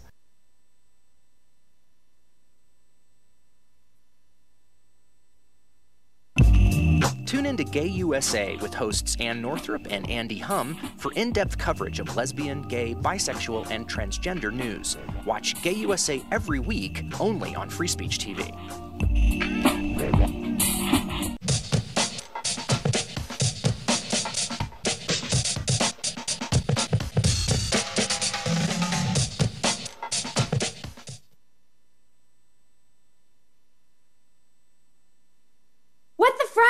What the frack? What the frack? What the frack? President Obama, are you fracking kidding me? Reopen the EPA studies. In Texas, Wyoming, and Pennsylvania. Fracking pollutes our oceans. Fracking poisons our water. Fracking makes climate change worse. Fracking relies on toxic chemicals that cause cancer. Ban fracking now. Ban fracking now. Go on.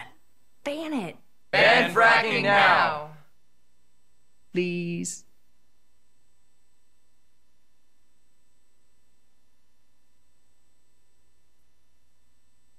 Seen on Free Speech TV and online on TawkrTV. This is The Bill Press Show. The latest on Ukraine at the half hour with Luke Johnson. Here it is, The Bill Press Show. Alexandra Jaffe from The Hill, thehill.com in studio with us.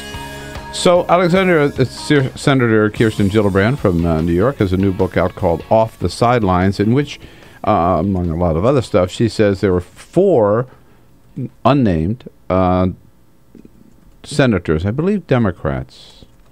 We don't know. We don't know. Okay, 4 senators who made comments to her, particularly when she had twins. I think she had twins. About her weight. One of them saying to her after she had given birth, "Don't lose too much weight now. I like my girls chubby." And another one came up to her, actually put his hands on her waist and said, "Good thing you're working out because you wouldn't want to get porky." I mean, is this unusual to hear these kind of comments? You are a woman. You work at The Hill. Yeah. Do you hear this kind of stuff from... I've heard similar horror stories from other female reporters, actually. And I was warned when I arrived in D.C. that this kind of thing could happen. I think it's some more old-fashioned folks who see things differently. Not that makes it okay, but it is a little bit par for the course for a lot. It's old, insulated men. Right. There's a lot of old, insulated men who don't get told that you're doing the wrong thing It's a senator. There are other people who go, senator. "Hey, right, dude." Right. Here's the question. Dana Bash from CNN said she's heard the same kind of comments about her when she had a child. So here's the comment. Should Kirsten Gillibrand reveal the names of these 4 senators? I mean, even some Republicans are calling her to reveal the names because they're suggesting that she's sort of inflated what happened to her, which I think is not a thing that you want to do. Yeah. Be a little bit careful, heading into that sphere. But, I mean, I don't think she has to. The issue is still there, regardless of who it was, I believe her. I've seen it. I've heard of it. So why reveal the names? I'd love for her to reveal the name, just out of personal gain. Like, I'd like for us to be able to have a platform to beat the hell out of whoever said those comments. But I totally respect and understand why she would not. Right. Charlotte Alter in the Time magazine on the Time blog this morning says she's smart not to reveal them for one good reason, because they know who they are. Right. And she's got power over them by not revealing their names. And when her bill on sexual harassment comes back up, she'll get their vote. There you go. Thanks, Alexandra. Thank Great you. To see you. This is The Bill Press Show.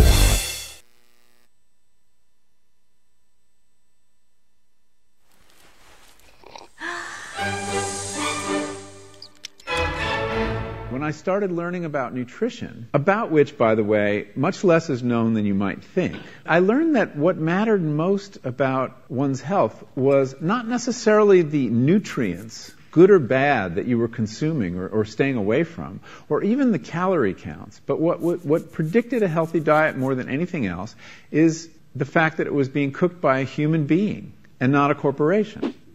Corporations cook very differently than people do. They use vast amounts of salt, fat, and sugar, much more than you would ever use in your own cooking.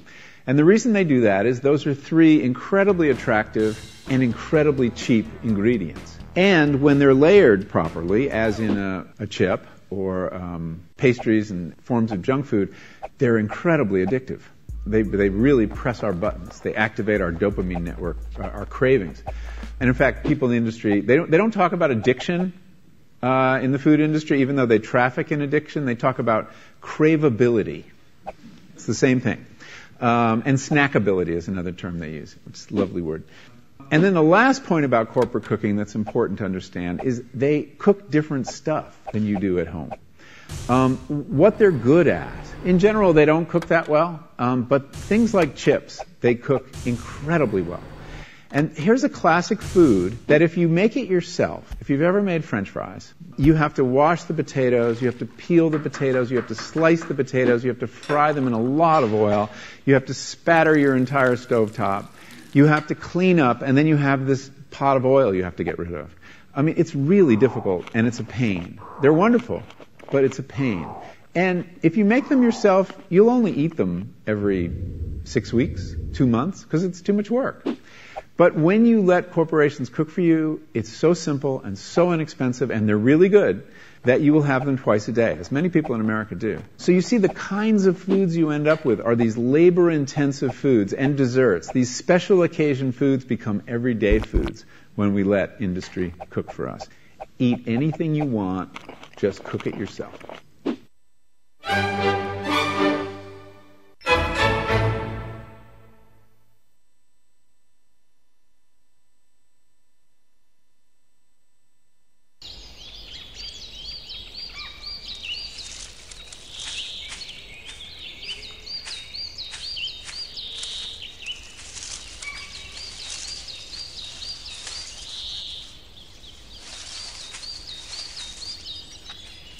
At Earth Justice, we defend the environment in the courtroom.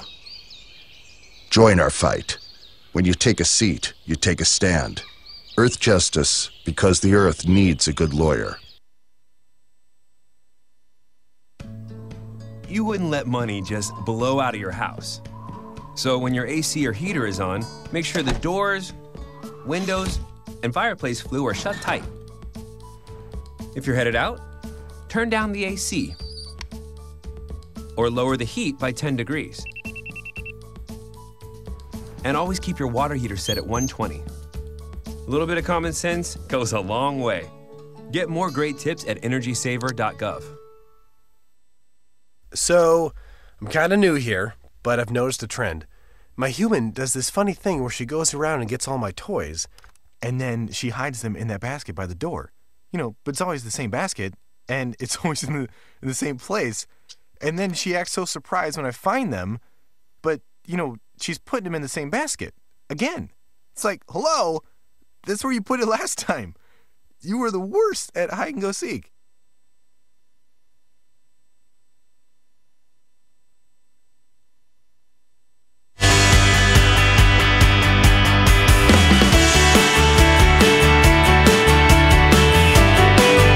Connect with The Bill Press Show on Twitter. Follow us at BP Show and tweet using the hashtag WatchingBP.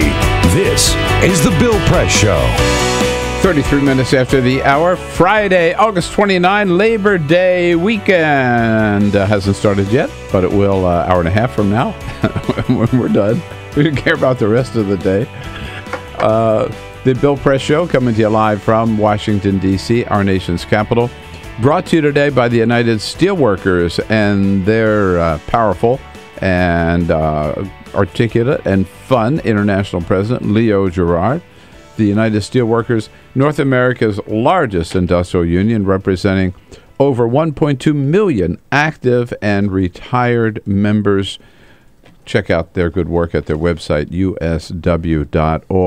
President Obama, in an unscheduled news conference coming into the briefing room yesterday afternoon at the White House at 4 o'clock with the latest on Ukraine and Syria, covering both of those issues for Radio Free Europe, Radio Liberty. Washington correspondent Luke Johnson here in studio with us. Luke, good morning. Nice to see you. Good morning. Thanks for having me. Happy end of summer, huh? Yeah, happy sad end of summer. Right. Sad end of summer. You mean Congress will be coming back? Yeah. Right. So depressing. But you know, we've gotten off pretty easy for summer in Washington. Mm-hmm. I mean, it's been yesterday was a little humid, but we haven't had much of that. It's supposed to be beautiful today. But I don't remember that us getting over 100, which last year was a daily occurrence. Yeah. Yeah. It was brutal. Yeah. Right, seriously. So, anyhow, grateful for small favors, I guess, huh? Right. On Ukraine, the latest is that there seems to be Russian activity in a whole new part of the Ukraine. What's going on? Russian tanks and material and troops crossed into a new part of southeast Ukraine, close to the coast. Close to Crimea? Closer to Crimea, on the road to Crimea, seeming to be near the city of Mariupol, which is a big port city in Ukraine. They have not gotten there yet, but they basically advanced very quickly here, encountering little to no resistance. The Ukrainians appear to have been caught totally off guard. Right.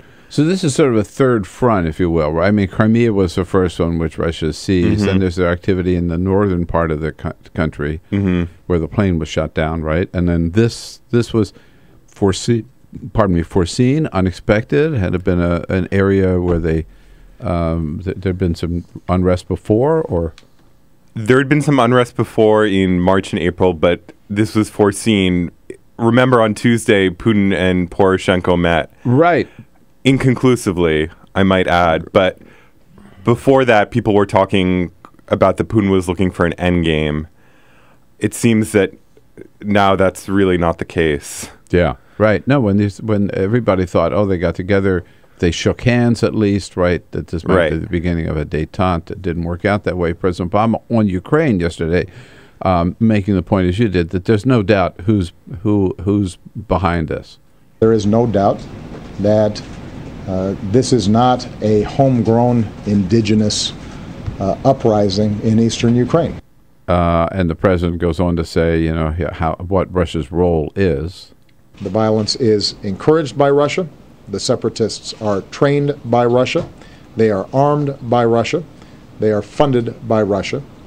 Russia has deliberately and repeatedly violated the sovereignty and territorial integrity of Ukraine. He didn't call it an invasion, is it? I think it is. Our news organization has decided to use invasion at least for southeast Ukraine because it is Russian troops, and independent observers have confirmed that. Meanwhile, back in Russia, you have these secret funerals taking place, and mothers are angrily demanding where their sons are. And I think it is right to call a spade, and now it is an invasion. I think it's an invasion. I mean, it's foreign troops crossing the border into another country, right? I mean, if that's not an invasion, I don't know what is. So then the question is, what are we going to do about it, or what should we do about it? The president, in effect, yesterday said we're not going to do anything about it except condemn it. Well, I think the thing to watch is the NATO summit next week, and I think what I would expect is that the U.S. and Europe will go for tougher sanctions, most likely, after the NATO summit. As for lethal aid to Ukraine, the administration hasn't made a decision on that yet, but by their own words, they said if Russia invaded Ukraine, then it would be a whole set of questions, but they've been avoiding the word invasion because then that compels them to action. Right. Now, I'm certainly not advocating war in Ukraine or sending troops to Ukraine, but from what we've seen so far, are sanctions against Vladimir Putin going to work? Are they working now? And what confidence do we have that the sanctions alone will force Putin to change his policy? Well, they're really damaging Russia's economy. In the short term, the ruble is 37 against the dollar. It used to be 25 like 6 years ago. And the stock market is down, and investment in Russia, I think foreign investment will slow to a crawl. So they're working in the sense that they're hurting Russia's economy. The question that Western governments probably thought that was enough to deter Putin, it now seems like it's not, which is a very scary question. Mm-hmm. So is there enough elasticity in the economy or flexibility in the economy that they can just ride this out? I don't think they can in 5 years' time. I think it's really going to hurt any sort of investment or job growth, or some food prices have risen. It's really not. I mean, they're working in the sense that they're weakening Russia's economy. Yeah, right. In the medium term, it's just how much of that does Putin care about, and the answer may be less than we thought. Right. And can we count on the European nations? It took them the shooting down of the Malaysian Airlines plane to even get them to do anything at all. Now you're saying that next week at the NATO summit, they're even going to step up their game? Or at least that's the hope? That's the hope. I think they will probably be forced to do something given the latest move. But there's still, some things will slip through. I still think that France will ship its warship, the Mistral, to Russia anyways because its economy is so weak, and that won't be affected by sanctions. Things like that will probably still go on, but the EU is under really a lot of pressure to act. So the president had two things on his agenda yesterday. One was Ukraine, of course, and the second was ISIS in Syria and the possibility of airstrikes against ISIS targets inside of Syria, because that's mainly where they are based. The president stunned people yesterday on that second bite, if we can, there, Elisa, when he was. We were told this week that the Pentagon. I was at the White House when Josh Earnest told us the Pentagon, of course, they're making contingency plans for all different options, including the option of military strikes in Syria, inside of Syria against ISIS targets. And then we were told a couple of days later, New York Times broke the story that surveillance flights mapping out and targeting potential targets for military strikes inside of Syria are already underway. So when the president came out yesterday, we sort of expect the president was going to say, boom, bombs away, right? We're in there. Instead, he said... But I don't want to put the cart before the horse. We don't have a strategy yet. They don't have a strategy yet? What have they been doing? I think that Obama has been reluctant to act in Syria. We saw it last year, and we saw it in arming the rebels. I think that that the U.S. appears not to have targets ready to act on like we did in Iraq. I mean, in Iraq we have the Kurds, a strong ally, and the Iraqi government. It was very easy for us to go in there. Syria, I think, is probably much more difficult, and they're probably looking for targets as we speak. But I think what Obama was trying to say is don't expect action tomorrow, or don't expect me to go to Congress next week. I would expect to see sanctions against Russia before airstrikes on Syria. Before airstrikes on Syria. He is sending Secretary of State John Kerry to the region, back to the region. He said, cobble together, I think is a phrase the president used, an international coalition. Was the idea that in support of these airstrikes, is that what the plan is? How do you read it? That's a fair read. I think what Kerry might be trying to do is trying to line up some of the Gulf regimes whose citizens have been supporting ISIS, and trying to make it clear to them that this is an existential threat to them. Right. So would pardon me? Should we? We've been talking about this week. Should we consider airstrikes against ISIS targets inside of Syria? Can we really defeat and destroy ISIS if we do not bomb targets inside of Syria? And you might ask the question, too, why doesn't the president have a strategy yet? And if he doesn't, why would he go on national television and admit that he doesn't have a strategy yet? All of those questions with Luke Johnson here from Radio Free Europe and Radio Liberty. Give us a call if you want to join the conversation at 866-55-PRESS. This is the Bill Press Show.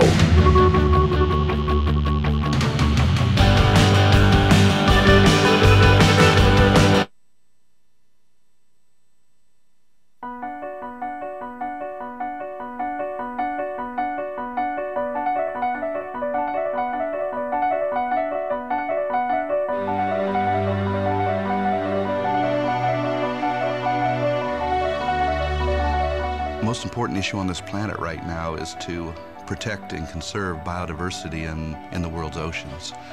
And I don't think people realize just how intimate our connection is with the oceans themselves. Not only do they provide the very foundation of life and control our weather, but life just simply could not exist without a healthy ocean. The real problem, though, is apathy.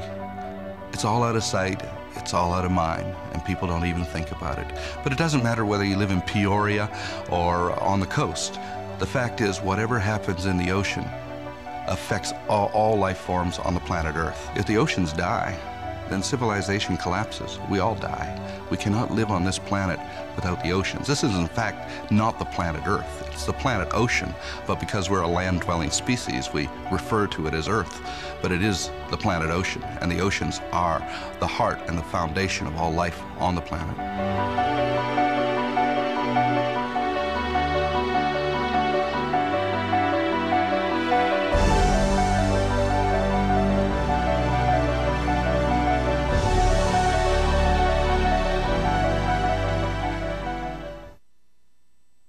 Two anti-government, self-described revolutionaries have shot up a pizza restaurant as well as a Walmart in Las Vegas.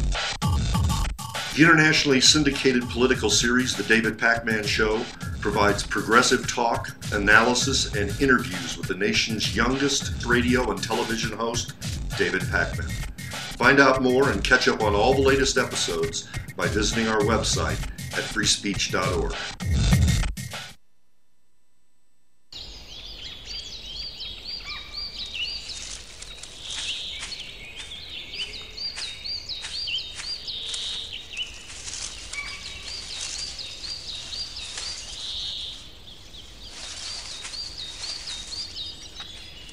At Earth Justice, we defend the environment in the courtroom. Join our fight. When you take a seat, you take a stand. Earth Justice, because the Earth needs a good lawyer. Tune in to Gay USA with hosts Ann Northrup and Andy Hum for in-depth coverage of lesbian, gay, bisexual, and transgender news.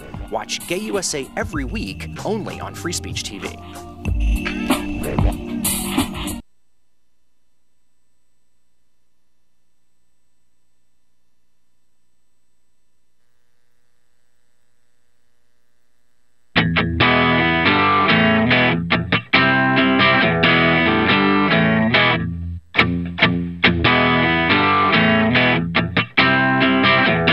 On your radio, on TV, and online.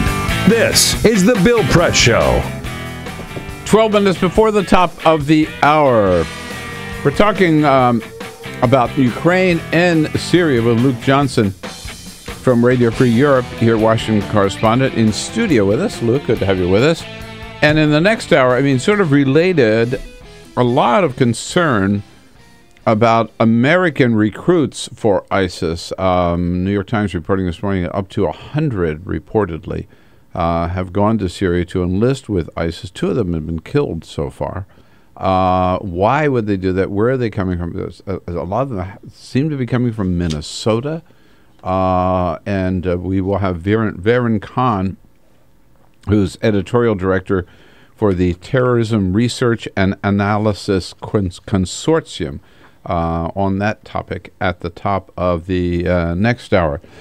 So, look, before we get back here on ISIS, Angela from Atlanta has a quick question or comment. Hi, Angela. Thanks for joining us. Hi there. Hi. What's up? Well, the reality is that the president has a very limited ability to be proactive due to the nature of the events that unfold, especially in this particular case. I was going to put the question to you, where are all the examples in the past 50 years of presidents, when conflicts such as this come up, where are all the examples of these presidents being able to be proactive and coming out with plans? The nature of these types of situations are such that you aren't necessarily able to come up with these proactive plans. You have to react to them as they occur. But one of the things that I really wanted to say very quickly was that had the American public not turned on Obama when he wanted to go into Syria, we may have stopped this crisis ahead of time. You all had made, Susan Page and you had made the decision, had made the comment that he changed his mind when it came to Syria, and that really shook the world. No, he didn't change his mind because he was indecisive. He changed his mind because of the blowback from the American public when he announced what he wanted to do, when he tried to lay out the plan for going into Syria. You're talking about a year ago, correct? This is correct, but had he acted a year ago when he wanted to, we possibly could have stopped some of the things that ended up happening there now. Okay, I've got your point, Angela. I appreciate hearing from you. Thanks. I think, look back, and several people have talked about what Angela's talking, is that there's a difference between today, possible airstrikes inside of Syria against ISIS, and a year ago when the president was talking about possible airstrikes against Syria, the government of Assad, for the use of chemical weapons. Now, my recollection is, yes, the president said at the time, I think I have the authority, but I'm going to consult with Congress. But then we came up with this deal brokered by Russia whereby Syria agreed to get rid of their chemical weapons, which is why we didn't do airstrikes at that time. Isn't that correct? Yeah, I think that's right. I think the action Obama was proposing was very narrow in terms of the chemical weapons use, which where he had his infamous red line. Oh, geez. And and they crossed the red line. And they crossed the red line. And then it took him some time to decide what we were going to do to it. Some people and what the red line actually meant. Yeah, right. Some people criticized him for taking too long. What that actually meant, and I think he wasn't planning to overthrow Assad, though we've said Assad must go or support the rebels. This was strictly about chemical weapons use, and then you had John Kerry kind of back into a Russian brokered plan to get rid of Syria's declared chemical weapons. Yeah, and by the way, I mean, I'm glad we made that deal because their declared weapons are gone. At least that's what evidence of that. You're right. I wouldn't be surprised if they have some more hidden, but they got rid of a ton of chemical weapons. Sure, it's a good outcome in an otherwise dismal conflict. Right. But this is different this time, right? I mean, this is not this government of Syria. This is ISIS, which Chuck Hagel and others have said is the most serious terrorist threat that we have faced. We are bombing their installations in Iraq. The question is, are we going to also go after their targets in Syria? My question to you is, can we really defeat and destroy ISIS, which the president said this week is his goal? Can we really do it without bombing their targets in or their targets inside of Syria? I don't see how you could, because if you just bomb them in Iraq, then they just go into Syria where they have de facto control of the eastern part of the country. Right. And then the next question, I agree with you on that. So I think eventually we're going to see those strikes. Then the follow-up question is, of course, are the airstrikes alone going to be sufficient to destroy ISIS? I think the answer to that is no also. And so some troops are going to have to go in. Right. Hopefully not American troops.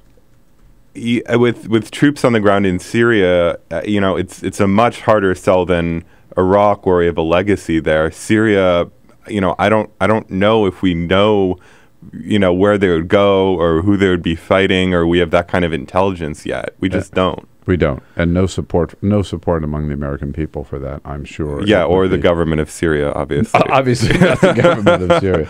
No, that's the other thing. What it would mean if we bomb ISIS, obviously, indirectly we're helping Assad. So I don't know. Luke, that's why they pay him big bucks to figure all of this out. They try. Gives us, you and me, lots to talk about. Thanks so much for coming in again today. Okay, good work, and you can follow. Thank you for having me at RFERL, right? RFERL.org. Yeah, you got it. We'll be right back. Tell you what the president's up to today. This is the Bill Press Show.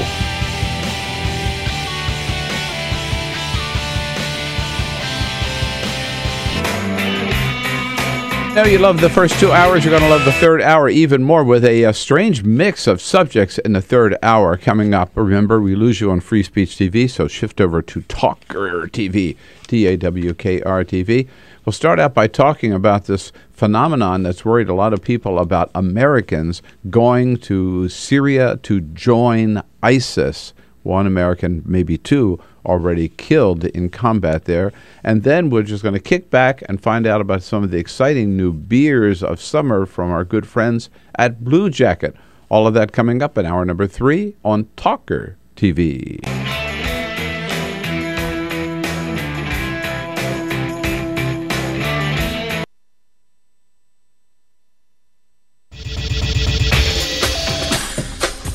Tune into Free Speech TV for Democracy Now!, a national, independent, award-winning news program bringing you people and perspectives rarely seen on corporate media.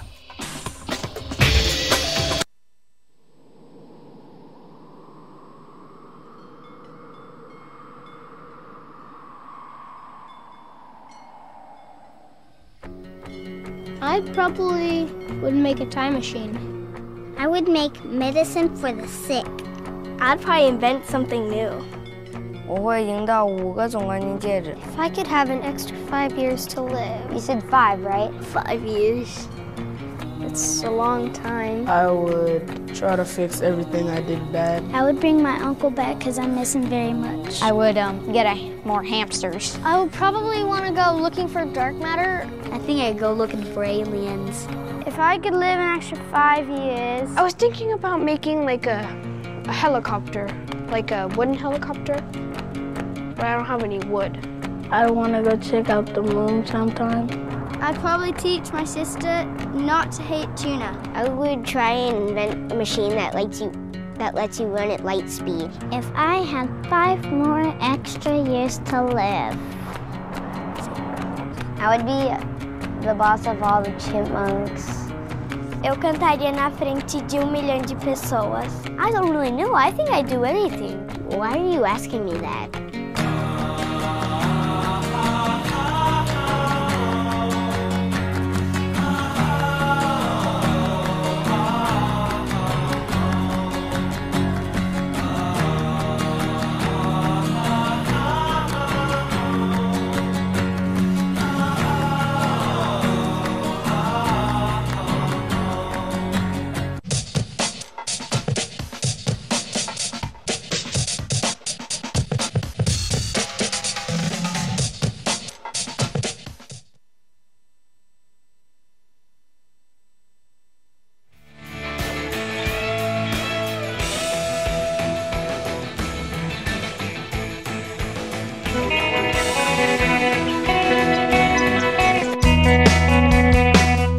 This is the Bill Press Show. President Obama on the road today. He goes up to Westchester County, New York for 2 DNC events back-to-back at private homes in that area.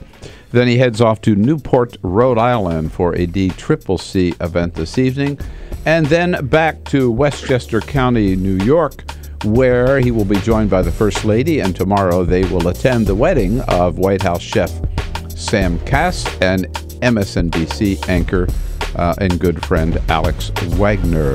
Big Labor Day weekend for the first couple, and I hope it is for you too. Hour number 3 coming up. This is the Bill Press Show.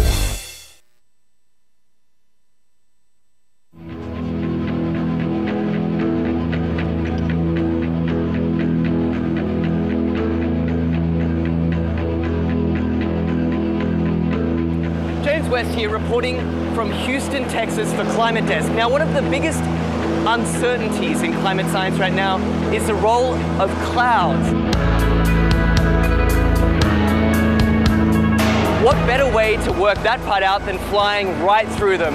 That's what NASA scientists aboard this airplane think. Welcome to NASA's biggest airborne laboratory. You're coming with us today on an 8-hour NASA flight mission. When you read these big IPCC climate assessments, what's the biggest uncertainty?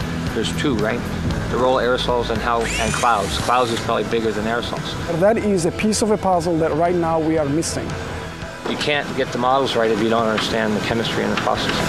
Now we're being told we've got to get on. The doors are about to shut, so let's go aboard.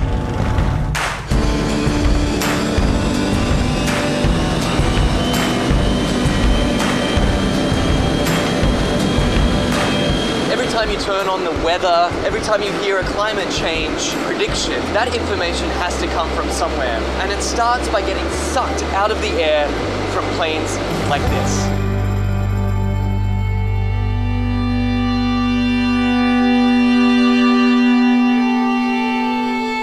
So this mission is to try to understand the emissions from the surface, so mostly biogenic emissions, so from trees and other plants. Right now we're flying to our very first part of this experiment on the DC-8. over Arkansas, there's a particularly pungent bouquet of emissions that scientists are interested in measuring. Well, these emissions lead to both aerosols and to molecules that both destroy and create ozone. So these are very important things to understand for climate studies. How it will manifest itself, it will be in more accurate and more reliable predictions. So what we're doing is taking a series of flyovers, each at a different level of the atmosphere, scooping up those emissions, testing them, and hopefully scientists are going to see exactly what's in this column of air all the way up. The data that we collect in one flight can keep busy 60 scientists and students for 3 years, 4 years. We're still studying data from data collected 20 years ago. In fact, this particular mission today is its most heavily equipped in its nearly 30 years of service. Each one of these consoles here is a specially equipped scientific instrument designed to collect all sorts of different data in real time. And this instrument here tracks the sun.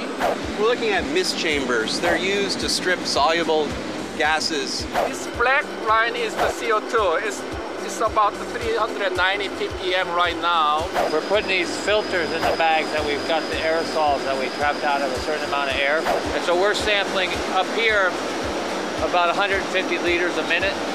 That ultimately flows back into the operational models. It flows back into what goes on TV every day.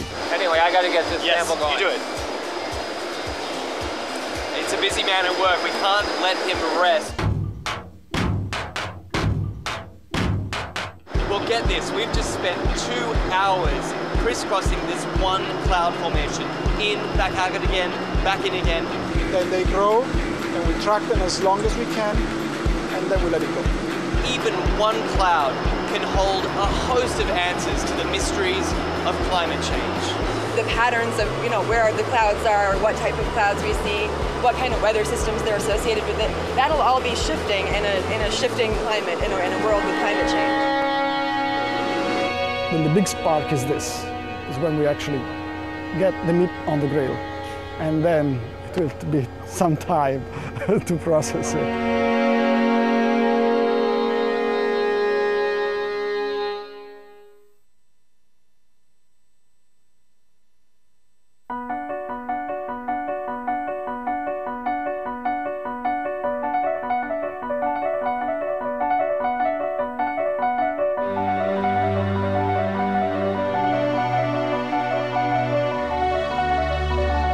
The most important issue on this planet right now is to protect and conserve biodiversity in the world's oceans.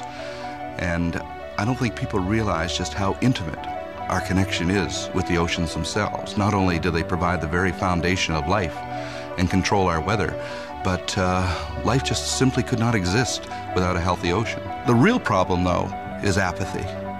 It's all out of sight. It's all out of mind, and people don't even think about it.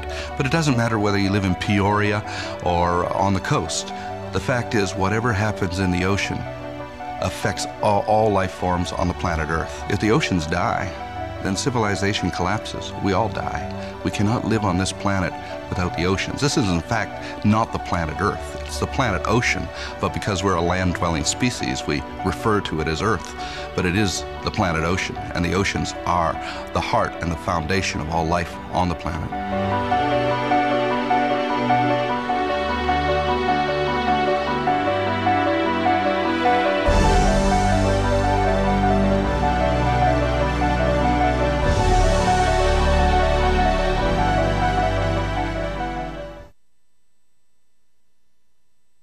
What the frack? What the frack? What the frack? What the frack? President Obama, are you fracking kidding me? Reopen the EPA studies in Texas, Wyoming, and Pennsylvania. Fracking pollutes our oceans. Fracking poisons our water. Fracking makes climate change worse. Fracking relies on toxic chemicals that cause cancer. Ban fracking now. Ban fracking now. Go on.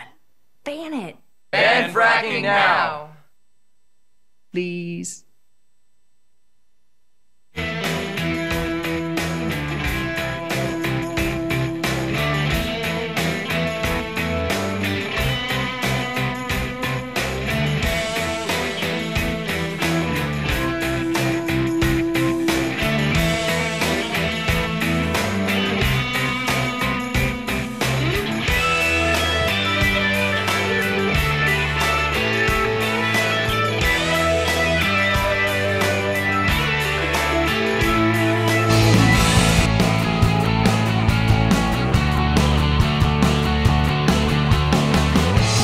broadcasting around the nation, on your radio, on your TV, and online. This is The Bill Press Show. What are we going to do about ISIS inside of Syria? President Obama yesterday said, I don't know. I don't have a strategy yet. Oh. Good morning, everybody. What do you say? It is Friday, August 29. This is the Bill Press Show. We are live in our nation's capital and coming to you all across this great land of ours on your local progressive talk radio station. Coming to you live on the TuneIn app. Download it. It's free. Tune in. And also on iHeartRadio, connecting you to one of our great affiliates so you can listen to the program. Again, if you're not lucky enough to have a progressive radio station near you, if you are, you should. I hope you appreciate it and support that station and support their sponsors as well. And worldwide, we're with you on our video stream at TawkrTV, youtube.com/TawkrTV. Good to see you today. Thanks for joining us. And hello to our team here as well, Peter Rogburn and Elisa Murphy. Hello, guys. Happy almost Labor Day. Almost Woo-hoo! Labor Day. Happy Friday. Almost there. Yep. Alicia Cruz. She's standing by to take your calls. Don't forget, it's a two-way street here in the morning. We'll tell you what's going on. You tell us what it means to you. Give us a call at 866-55-PRESS. Send us your comments on Twitter at BP Show and on Facebook at facebook.com/BillPressShow. Cyprian Bolding already into the Labor Day festivities, and Monty Kanzler is here filling in for him today as our videographer. What was it, 2 weeks ago tomorrow that Michael Brown was shot and killed in Ferguson, Missouri? Or is it 3 weeks? I think it's been 3 weeks now. I think it's okay. Maybe 3. At least 2. At least 2, maybe 3. Yeah, we can certainly find that out. But yeah. And Hillary Clinton finally spoke out on it yesterday. It took her a little while to get there, but she did make a good point speaking to a group out in San Francisco, and says, what if the tables were turned?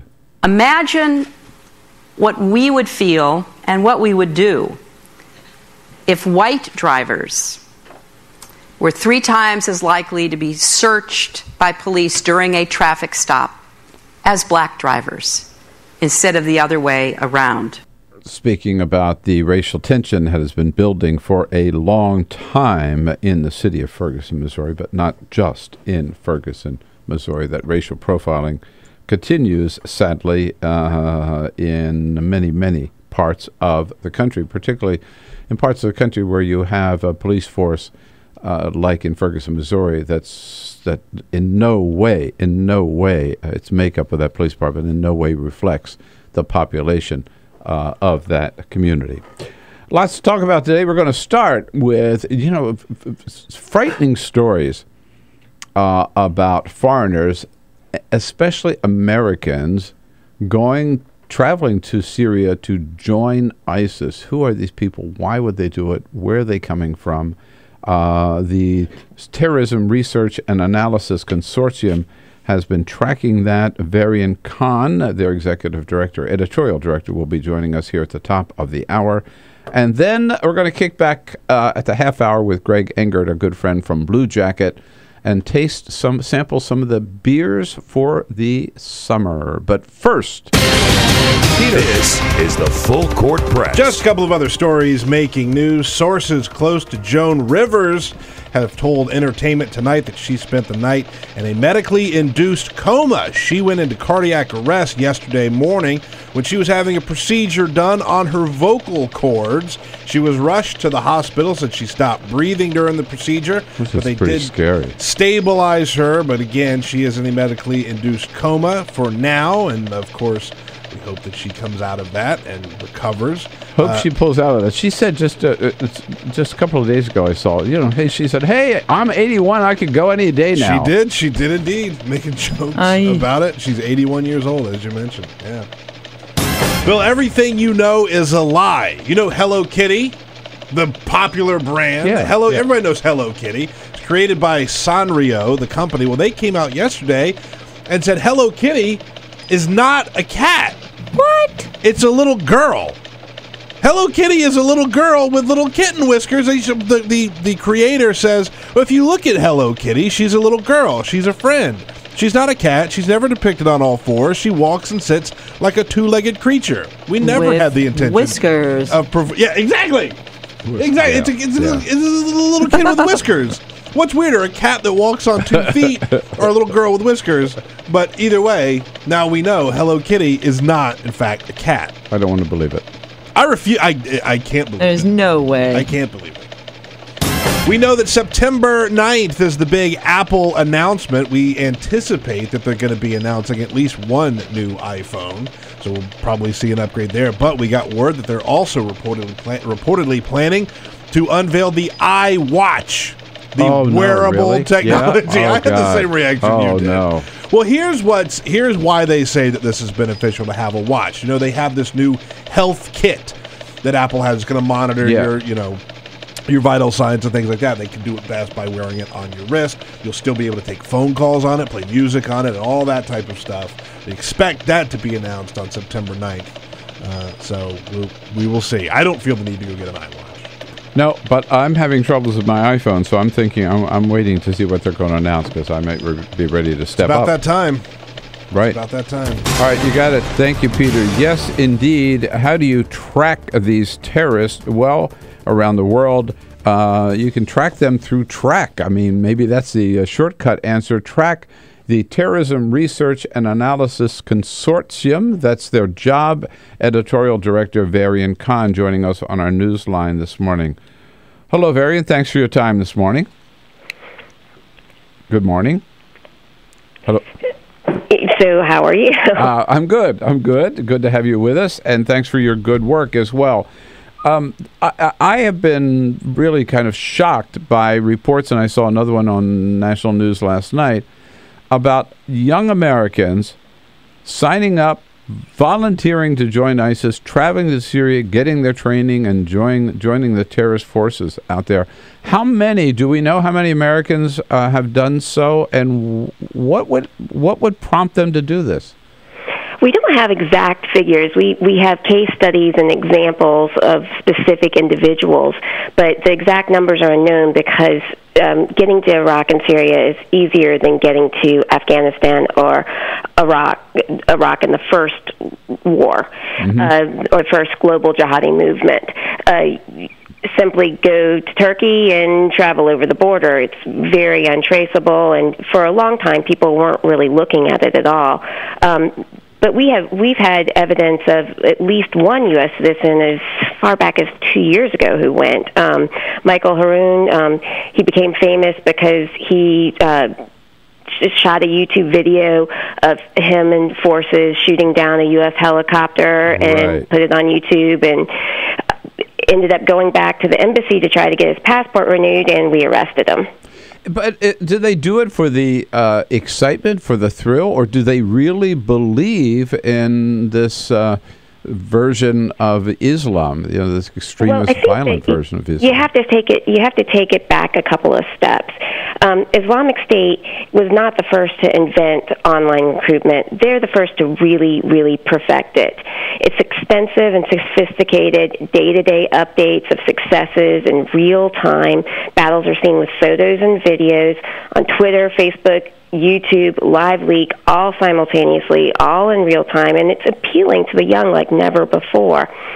They have a high volume interaction with 20 to 30-year-olds, and using this generation, the 20 to 30-year-old group, has been using social media since a very young age, so it's more effective and easier to get to them.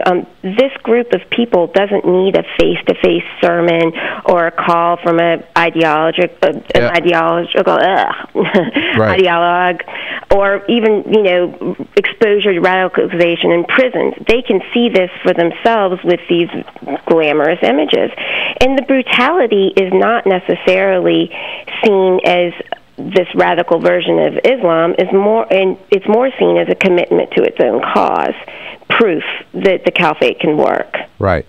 Now, this young American who was killed, we learned about a couple of days ago, killed in action, was from Minnesota.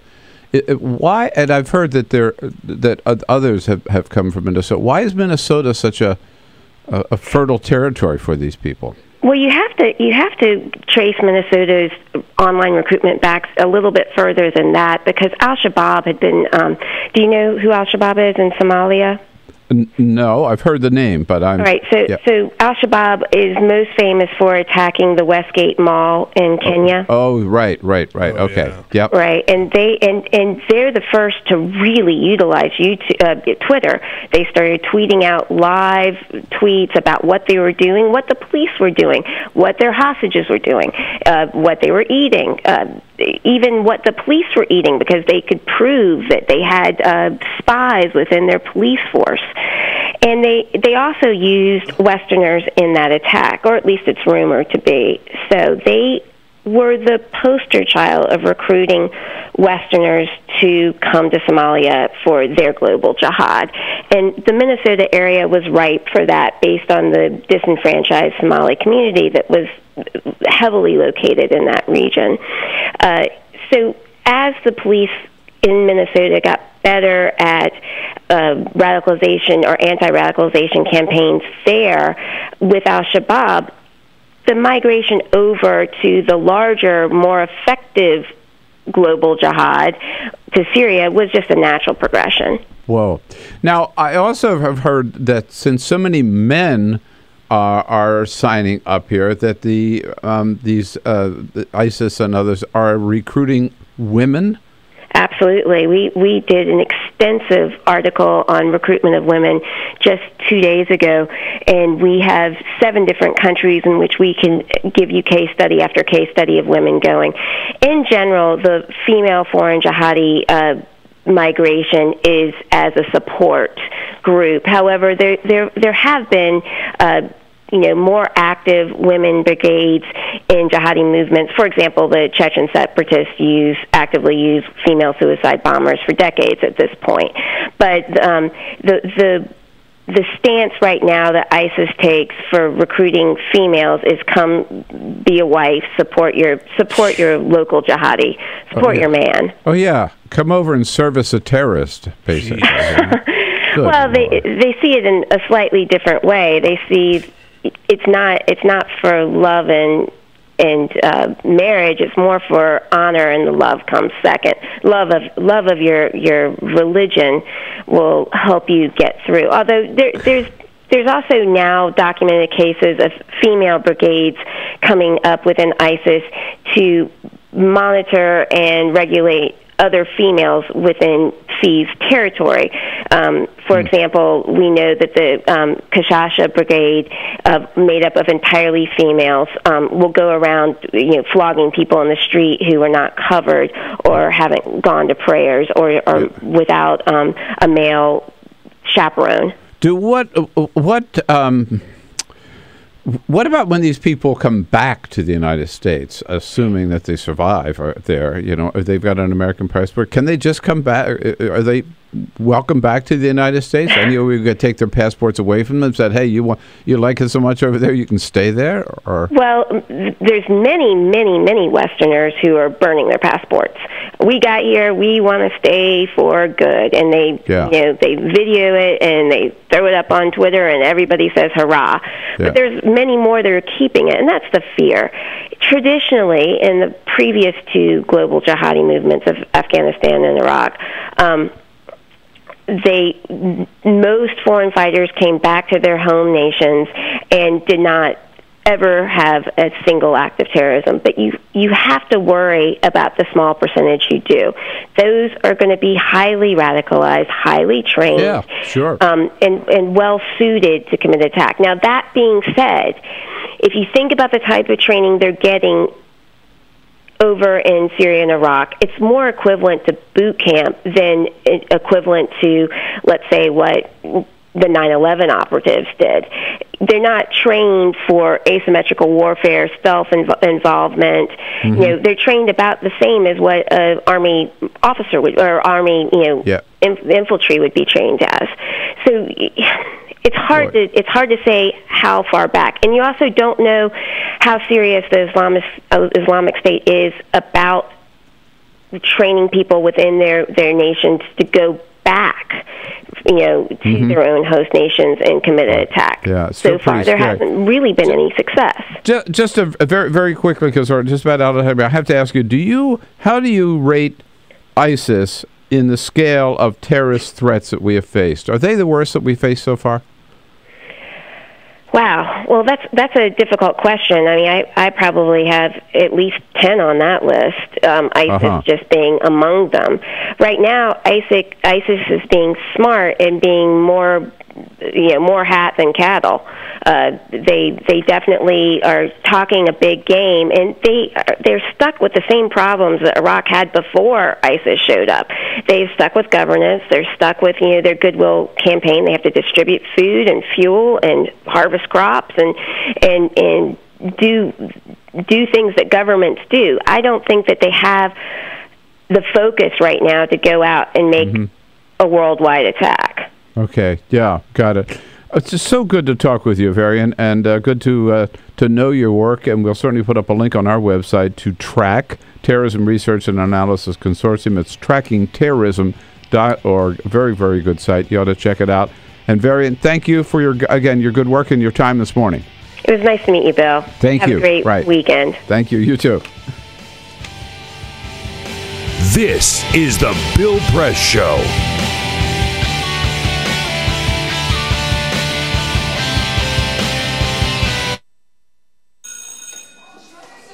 Don't look at me. Your hair's a bit frizzy today. Aww, you should pick that up. Oh, you're such a dork, loser. Here, let me help you with that. Oops. Every day, kids witness bullying. Oh, look! Your crush is looking at you. Poor you. They want to help, but don't know how. See, no one here's gonna help you, because no one Teach your kids how to be more than a bystander. Visit stopbullying.gov. If you drive buzzed, it could cost you around $10,000. You'll face major legal fees, major fines, and steep insurance penalties. You could lose everything. Nothing kills a buzz like getting pulled over for buzz driving, because buzz driving is drunk driving. When some people struggle with their mortgage payments, they become frozen, petrified. Not knowing what to do, they do nothing. But the people who take action are far more likely to get the most positive outcome. Making home affordable is a free government program. Call now to talk one-on-one with a housing expert about the options that are right for you. Real help, real answers, right now. Here at the GED Pep Talk Center, we have pep talkers standing by to get you motivated for your GED diploma. Text the name Terry to 69222 for a sympathetic pep talk. You show people what you really are. Or for a gentle pep talk, text the name Deborah. You know you're going to make people very proud of you. And if that's not enough, text the name Danny for an extreme pep talk. Prove everyone wrong. Show them you're the boss. Get your GED pep talk and find free GED classes. Text the name of the person you want a pep talk from to 69222.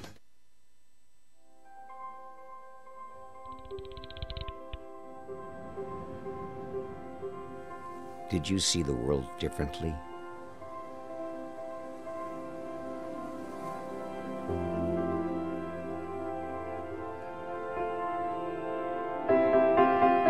Did you celebrate the victory?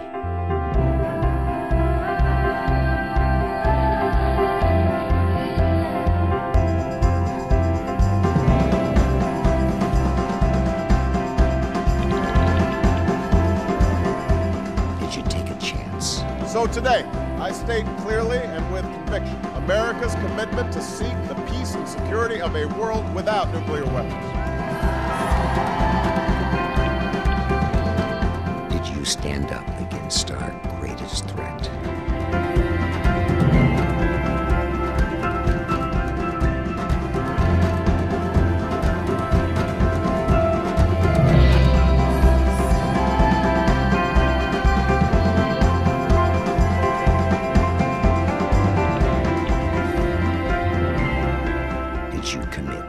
Change the world.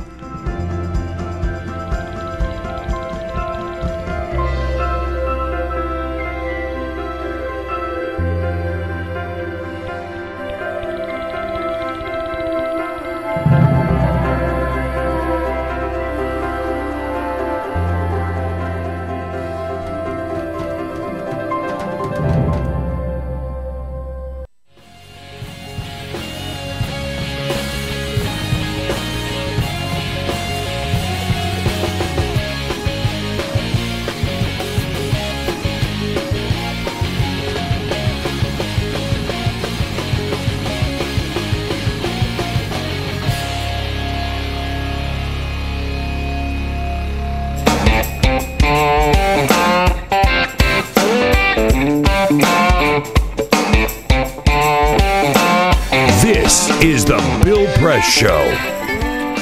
Okay, 27 minutes after the hour, the big beer festival coming up a couple of weekends from now here in Washington, D.C., sponsored by Bluejacket Brewery, Snallygaster. So we're going to sample some of the 250 different kinds of beer that will be offered at Snallygaster. Greg Engert from Bluejacket will be in studio with us. Curious day at the White House yesterday where we assembled for the briefing at 1 o'clock. It was delayed, and then at 10 minutes to 2, they said actually it was going to be put off until 4 o'clock, and lo and behold, it was President Obama who showed up at 4 o'clock with some comments on Syria, surprising a little bit, because everybody who expected airstrikes, let's go to number 2 there, everybody who expected airstrikes, an announcement about airstrikes in Syria, the president had something else to say. But I don't want to put the cart before the horse. We don't have a strategy yet. We don't have a strategy yet. Boy, a kind of a stunning and shocking admission on the part of the president, since he'd heard so much about Syria. Press Secretary Josh Earnest has been all over the cable news this morning, and he was yesterday afternoon as well, backtracking on the president's remarks, saying, well, we do have a strategy, we just don't have a strategy for bombing inside of Syria. We can expect, I think, some announcement on that soon, but it was a little embarrassment for the White House yesterday. This is the Bill Press Show. So this is my computer. This is your computer. Let's go on the internet. Let's go. Click it. Yes. Okay. I cursor in between the R and the E. Pressing down, I want you to just push the period. She's gonna love me all over again. That's it. Jamaica, here you go. Here we go. Good job. Thank you. Thank you. And I did it by myself. Feel smarter. So, I'm kind of new here, but I've noticed a trend. My human does this funny thing where she goes around and gets all my toys, and then she hides them in that basket by the door. You know, but it's always the same basket, and it's always in the same place.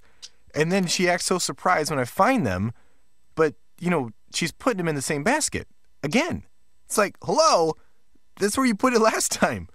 You were the worst at hide and go seek.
So, same time next week?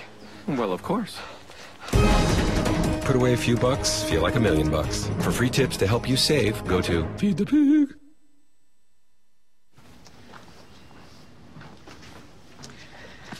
All right. I know this isn't any fun to talk about, but we should. Okay. So who's going to do what? I'll pack the dead batteries. Great. I'll only put what I don't need into a duffel bag. Perfect. That's totally unhelpful. No problem. Meanwhile, I will try to comfort everyone by speaking in a calm voice. And I'll try to get the generator going without any gas. Oh, let's not forget the cell phones, which probably won't work. Right. And who is going to handle supplies? I can forget to do a list for us. Thanks, pal. Well, I think we couldn't be any less prepared. I'm proud of you guys. Talk to your kids about who to call, where to meet, what to pack. Visit ready.gov/kids for tips and information. Hey, thanks for stopping by. You know, I followed your character since the first episode. I'm a big fan, big fan. Thank you. And listen, your storyline, it makes for incredible TV drama. Thing is, your drug use is very adult content. Too adult for the kids. So I'm gonna have to block you. Oh, man. Yeah. Well, have a good one. You're a nice lady.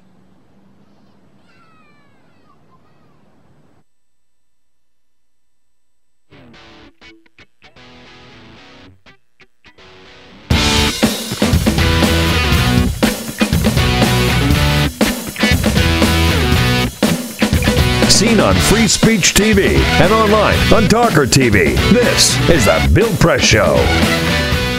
33 minutes after the hour, it's Friday. It's Labor Day weekend. What the hell? Kick back and a couple of weekends from now, coming up here in Washington, D.C., which has become a big event for the nation's capital, the big beer festival called Snallygaster. It's going to be held at Yards Park this year, right down the street from Bluejacket, our favorite brewery in Washington, D.C., and Engert. I haven't had anything to drink yet. So he says. Our favorite brewmeister. Hello, Greg. Nice to see you again. Hey, how are you? You had a good summer so far? Yes, it's been great. Mild. Mild? Yeah, it right? has been. Mild in weather, but... No, absolutely. Like, right. summer's essentially over, right? And I don't remember us cracking a hunch all summer. No, I don't think so. But it's a great time to sit back and talk about some of the new beers that you keep developing.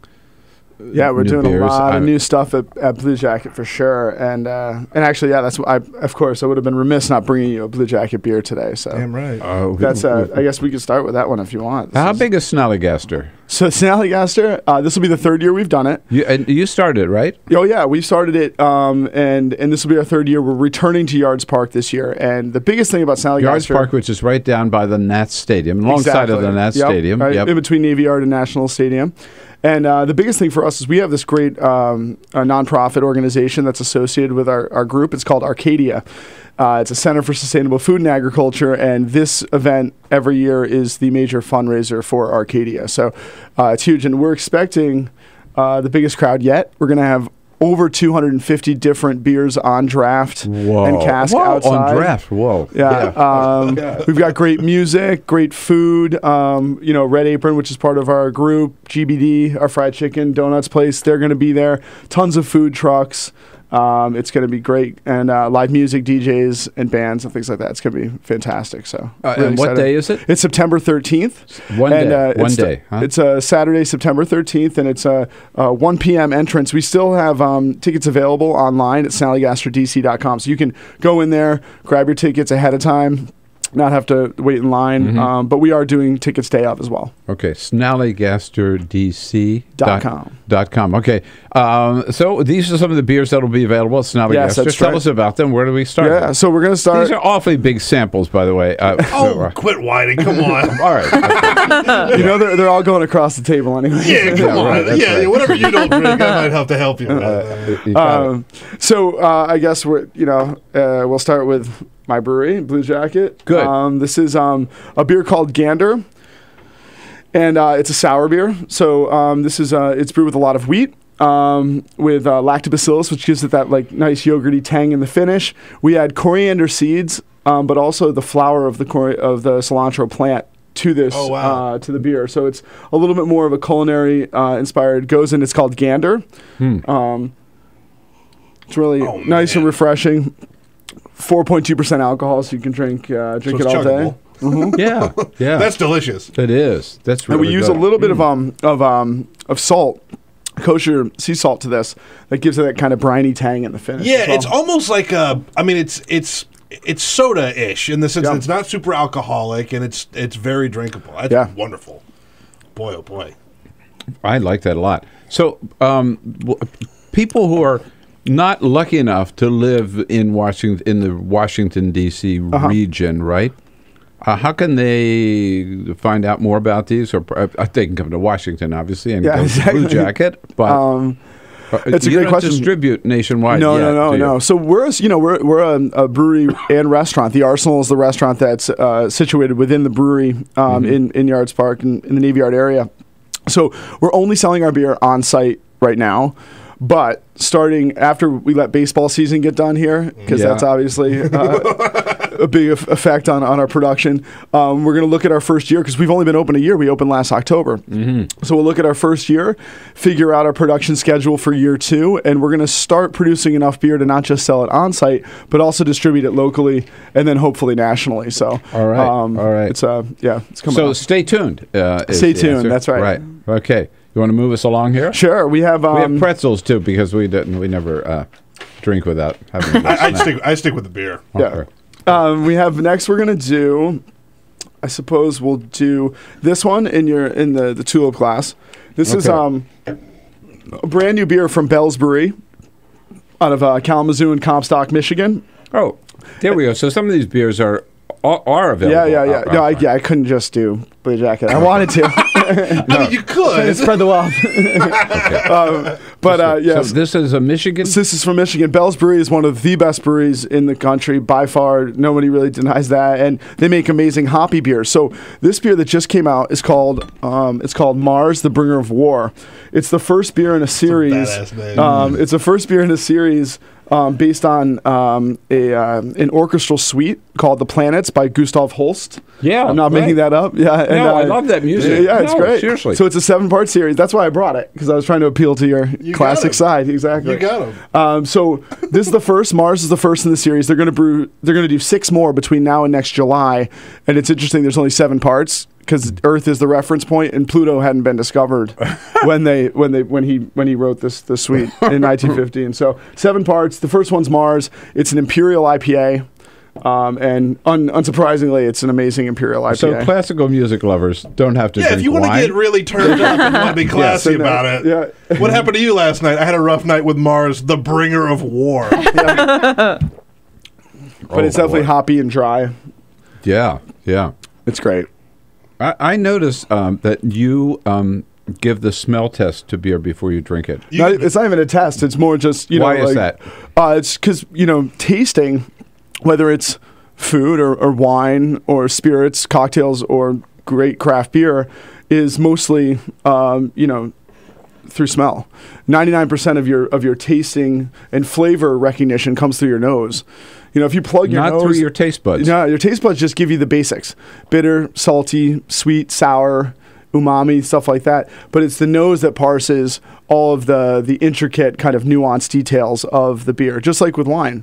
You smell, you sniff the wine. And so we swirl it, which releases all the volatile aromatics out of the glass, and then we smell it. But it's interesting. If you plug your nose and taste something, you'll be like blown away by how boring the flavor experience is, because it's simply just that kind of... That's why we take our medicine and plug our nose, I guess. Yeah, exactly. This is very hoppy, but also very good. It's smooth. I'm notoriously not a big fan of super hoppy beers, but this, for some reason, it's not just punching me in the face that a lot of hop, the poorly hopped beers. I think that's where we're going with hoppy beers today. It used to be about just like hitting you in the head with bitterness. Bang, now they're trying to make... We're actually adding our hops, which have as many aromatics as they do bittering qualities. Later in the beer making process, we get more aromatics and less bitterness. Yeah, so it's flavorful. It's not punchy. So I like that. I think next we're going to go to a more, I guess, what we call classic fall style of beer. This is from Southern Tier up in upstate New York, and it's called Pumpkin.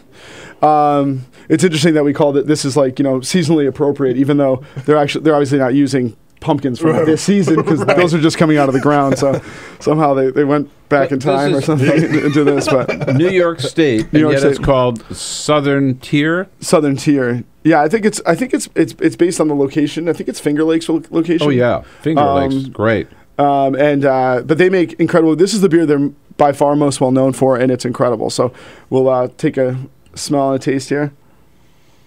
Oh, whoa! That smells like candy. I'm just smelling like sugar cookies. Yeah, whoa!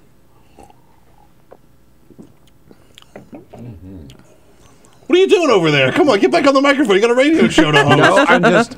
Oh, God. That's awesome. Yeah, it's good. He's already drunk. It's like just over 8% alcohol. Lots of classic pumpkin pie spices, cinnamon, nutmeg, allspice, clove. Like a lot of times I hear pumpkin beer and it doesn't quite deliver on the pumpkin or pumpkin pie. Yeah, you know what I mean? yeah. This delivers. This delivers. This is round. That's why I brought it. Yeah, Holy cow. I mean, this is one of a few that are just extra special. I think Schlafly makes a great pumpkin ale. Dogfish Head makes a great pumpkin ale. Yeah. But some of the others are pretty ho hum. But I think these ones are standout. This definitely stands out. Okay, and the last one I brought you is the biggest and possibly the strangest on it paper. Even has a but little pumpkin taste to it, though. Yeah, it still has some of that. Yeah, pumpkin pie. Yeah, it's like pumpkin pancakes. It's breakfast. I'm for it. Okay, yeah, and that's the last one. So the last one is on paper probably the weirdest one that I brought, but it is incredibly delicious. It is from Evil Twin Brewing Company. Oh, and I love the name. From where? We've done one here before. Yeah. That's that Justin Blabber we were talking about. Yeah. This is Evil Twin. It's Jeppe Jarnit Bjergso. He's a guy who lives in Brooklyn. He's from Copenhagen originally, and he brews amazing beers all over the country at different breweries. All over the world. This one's brewed down in South Carolina, actually, at Westbrook Brewing Company. It is an imperial stout that is brewed with coffee, vanilla, almonds, and then finished with not just those additions, but they claim with whole donuts. Like after the fact that they add donuts to it. Oh my God. That's why it's called. So the base beer is called Imperial Biscotti Break, and then this one is the same with donuts. But I mean, you definitely get that kind of glazed, cakey donut character to it. Yo, come on! I get my eyes are glazing over. Dude, that's a donut in a glass. That's wonderful. It is. You kidding me? Isn't that great? Mm-hmm. So this one we will have at Snallygaster too. It'll be pouring out there, and I think it's 11.5% alcohol. Hello. Oh, yes. Hello. Good night. But this is it's a great dessert beer. It is. Wow. This is wonderful. I've never had. No, this is really good. Beer or anything like that. Isn't that crazy? And that's the thing. It's like, I mean, the sky is certainly the limit. Like when somebody told me 5 years ago that we were going to have a beer called Imperial Donut Break that was literally dry spiced with donuts. You'd be like, and be taken seriously and also be delicious. Yeah, exactly. Like, this is really delicious. It's not just a marketing gimmick. Right. Give me a minute on this explosion of the craft beer industry. I mean, nationwide, it's just taken off. It's incredible. Portland, it's Asheville, now it's Washington D.C. Right. We have what, 5 breweries in Washington? 6 breweries in D.C. 6 in D.C. But 3,000 over 3,000. I was just down in Asheville, which is now like the beer capital of the world. Were you how recently? 3 weeks ago. Oh, awesome. Yeah. My fiance was down there at the same time. But there's one of the best breweries. We were not together. that was Oh, okay. All right. Let's get that clear. Yeah. All right. Okay. I asked him more as a question. It was a question and an accusation. One of the best new breweries in the U.S. is in Asheville, and it's called Wicked Weed Brewing Company. And it's not as salacious as it's. I mean, Wicked Weed refers to the hops. They used to be called Pernicious and Wicked Weed. I think Henry VIII referred to them as that, and so that's where it came from. I got it. But I mean, it's happening all over the. It's everywhere. 3,000 plus breweries. No signs of slowing down.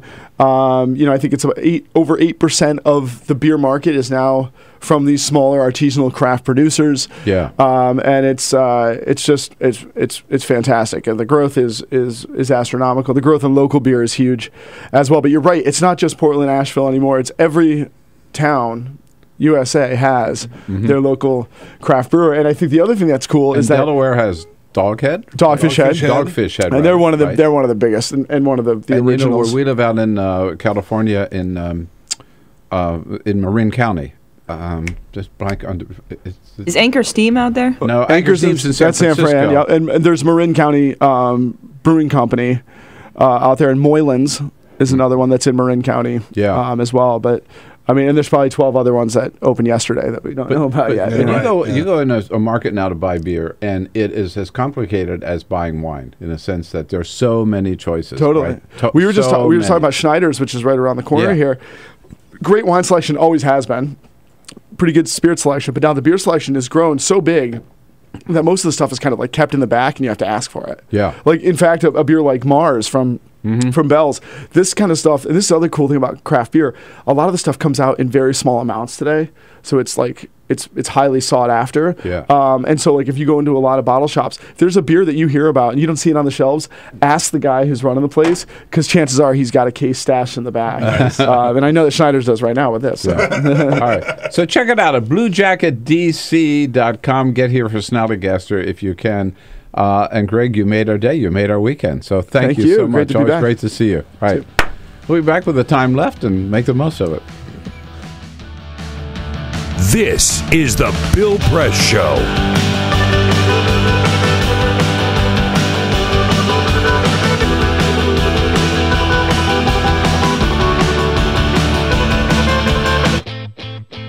What gets you into college? Good SAT scores? High GPA? Lots of extracurriculars? Sure, but what you really need is money. If you don't have the cash, you'll need a loan. And we mean huge student loans, because the cost of college has risen 1,000% in the last 30 years.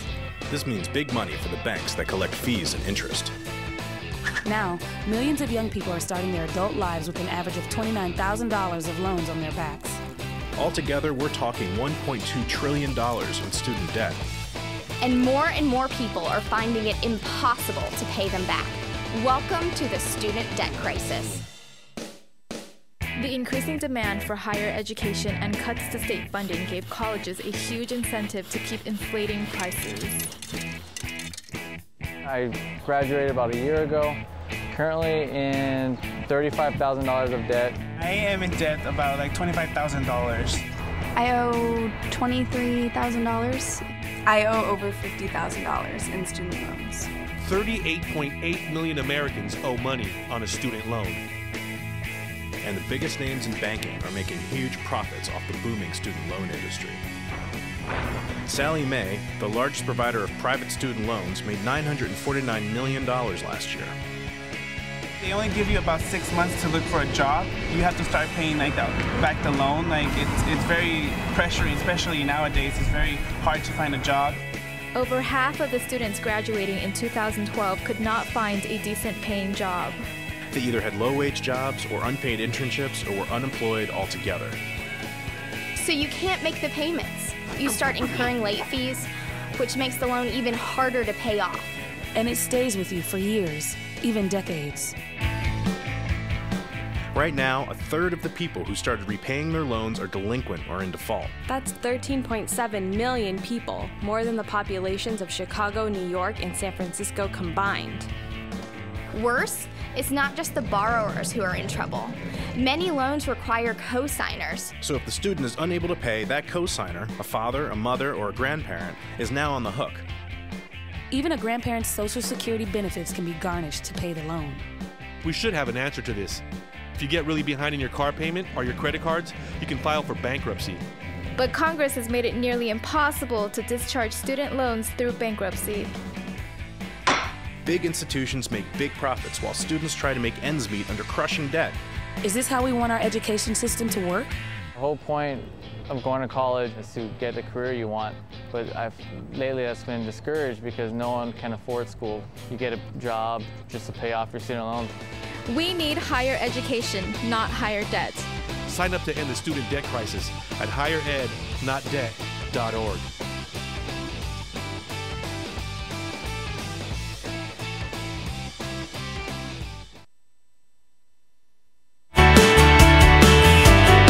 Seen on Free Speech TV and online on TawkrTV. This is the Bill Press Show. Hey, here we go on a Friday, and if you're not enjoying a beer on a this time of the morning on a Friday, then what's wrong with you? What's wrong with you? Exactly. And if you could see our studio here with all these empty bottles of beer, empty glasses of beer on the table, you know what we've been up to. Visiting with Bluejacket. Bluejacket, don't forget, they're the best new brewery here in Washington, D.C. And it is Friday.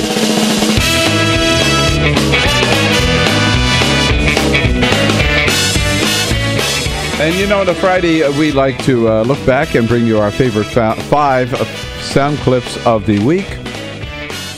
But we don't have time for that today because we spent too much time talking about beer. Not drinking, just talking about beer.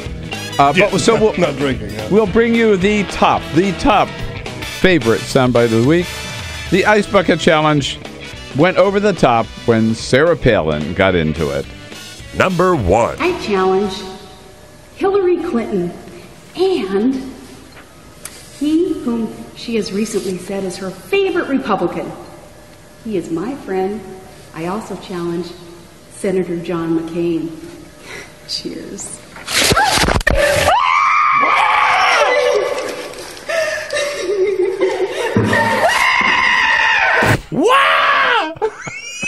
Oh my goodness. Oh God.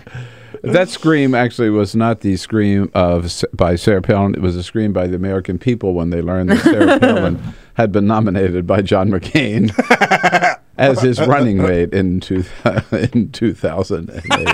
It's still hard to believe that she was actually on the ticket one time as a vice presidential candidate. Isn't it? Seriously. It's crazy. That anybody could have thought that the American people would take her seriously, and we haven't taken John McCain seriously ever since. That's it for now. We'll take a quick break and come back with a parting shot, and then into the Labor Day weekend we go. This is the Bill Press Show.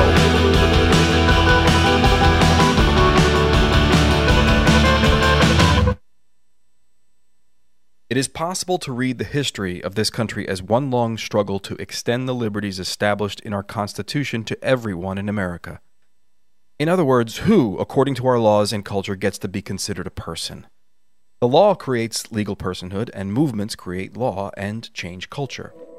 So, how have the courts passed laws to shape our culture?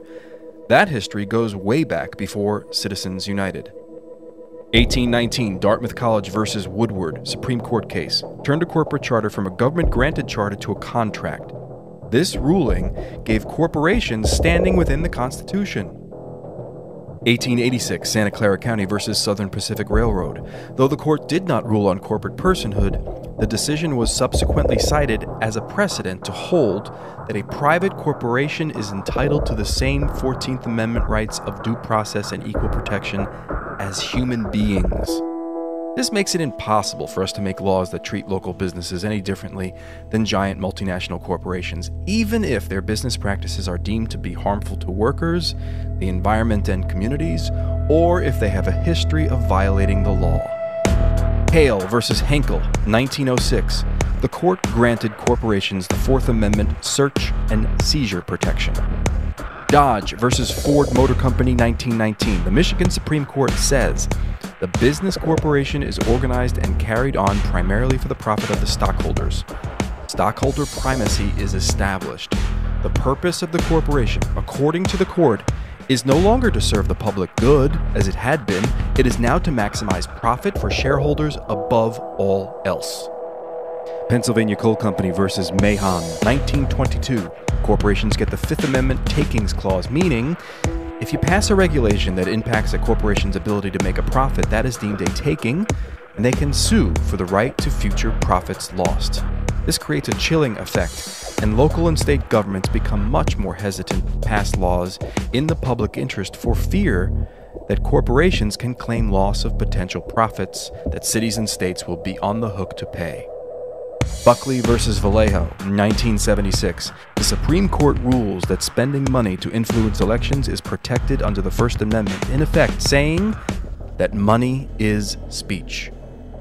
Citizens United versus Federal Election Commission, 2010. Today, the Supreme Court of Chief Justice John Roberts declared that because of the alchemy of its 19th century predecessors in deciding that corporations had all the rights of people, any restrictions on how these corporate beings spend their money on political advertising are unconstitutional. The court's ruling threatens to undermine the integrity of elected institutions across the nation. It's a rejection of the common sense of the American people.